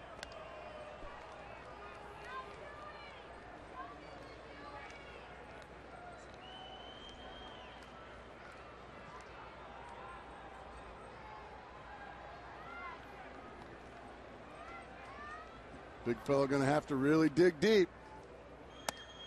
2-0. He misses. He misses. Downs pinch hitting. Downs pitched in yesterday. Had a couple of hits. As a matter of fact, better stated, had 3 hits in the ball game. And timely hits, that has been a thing that has been his specialty. That's great news. Only hitting .244 on the season, but it's kind of when he hits, not how he hits. JJ will step off. And a 2-0 pitch right here. He's going to have to really locate a fastball or risk Matt Downs doing big damage. He's got 6 home runs and only 127 at-bats, so he's got some sock in that bat. The 2-0. Breaking ball. Breaking ball on 2-0. I think he knew that if he played it a fastball there, Houston could have taken the lead, and I think JJ just showing some veteran savvy right there, going with the breaking ball and being able to locate it for strike one. It's a heck of a pitch in that situation.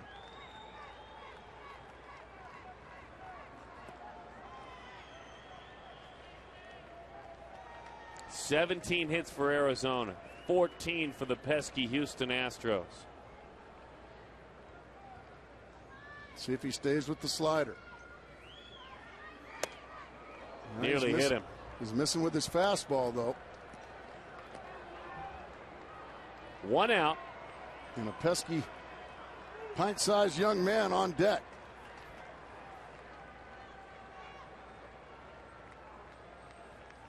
Who I would imagine most D-back fans really want no part of in this situation.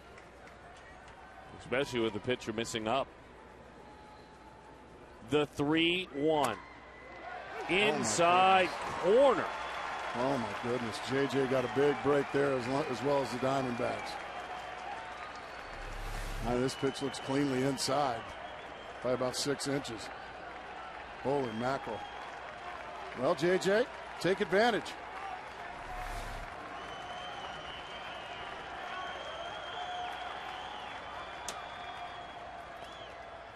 Miguel uncomfortable with the conversation. So he has it verbally out at the mound.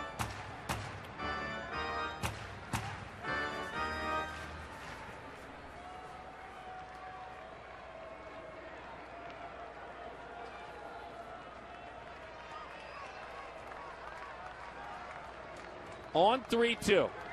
Fastball, 2 outs. Yes. Downs giving a earful to C.B. Buckner. That was right down the middle. But the pitch before, I think J.J. got a big old break. But he ends up getting a big strikeout. Now 1 out to go. As you just see, he goes down the middle with the fastball. It's by Downs. And now Jose Altuve. Now his chance to tie up the ball game. 11-9 the score. The tying runs are at second and third. And folks, this little rascal can hit. He's got 4 hits in the series. Fastball, he ducks right under it. It was high. 1-0 the count. Hit 400 in A ball. Hit about 350 in Double A. When they started trading folks away, they grabbed him, brought him right to the big leagues from Double-A.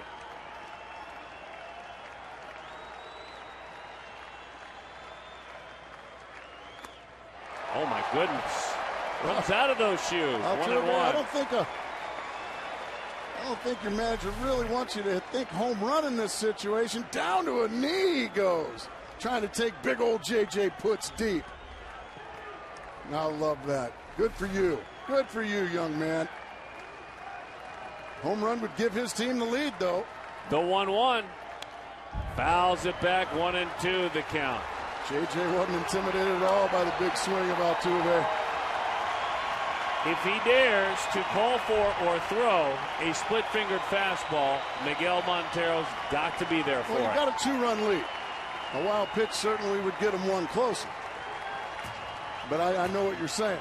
And now they're going to talk it over again. Boy, how big are those add-on runs that the Diamondbacks put up in the bottom of the 8th? This has just been a crazy game.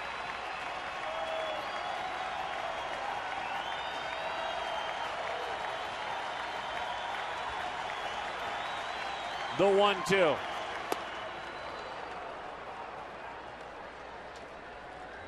So we went out and talked about that pitch. Throw one completely over his head that he's got no chance of swinging at. All right, here we go again. Maybe it's to set up this pitch here. 2-2 the count. I certainly hope so.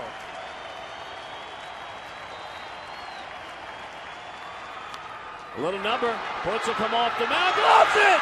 The Diamondbacks win! Wow! The wild and woolly night comes to an end. And if he doesn't make that play, that's a base hit, and Houston's a run closer. The big fellow with some athleticism. You know that back is barking.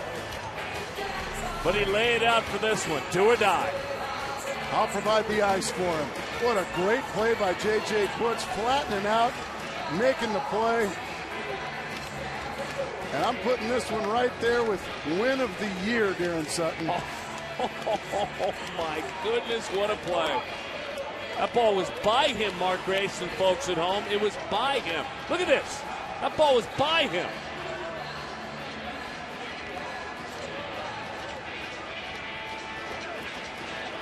I'm positive the Diamondbacks win this game now. Well, it's a positive night here at Chase Field. I'm also positive. Here on FS Arizona. I'm also positive we've got to get to the post-game show. Those guys have been waiting to go to work. And I'm very positive we may not see a game like this one again for a long, long time. What is it you say? It'll make your ulcers have a baby. Yeah, something like that. Let's get to the commercial. I know Todd and Joe are waiting. I'm tired. They're positive they've got something to say. We're positive we'll talk with them. Are you kidding me with this one? Post-game show after the break.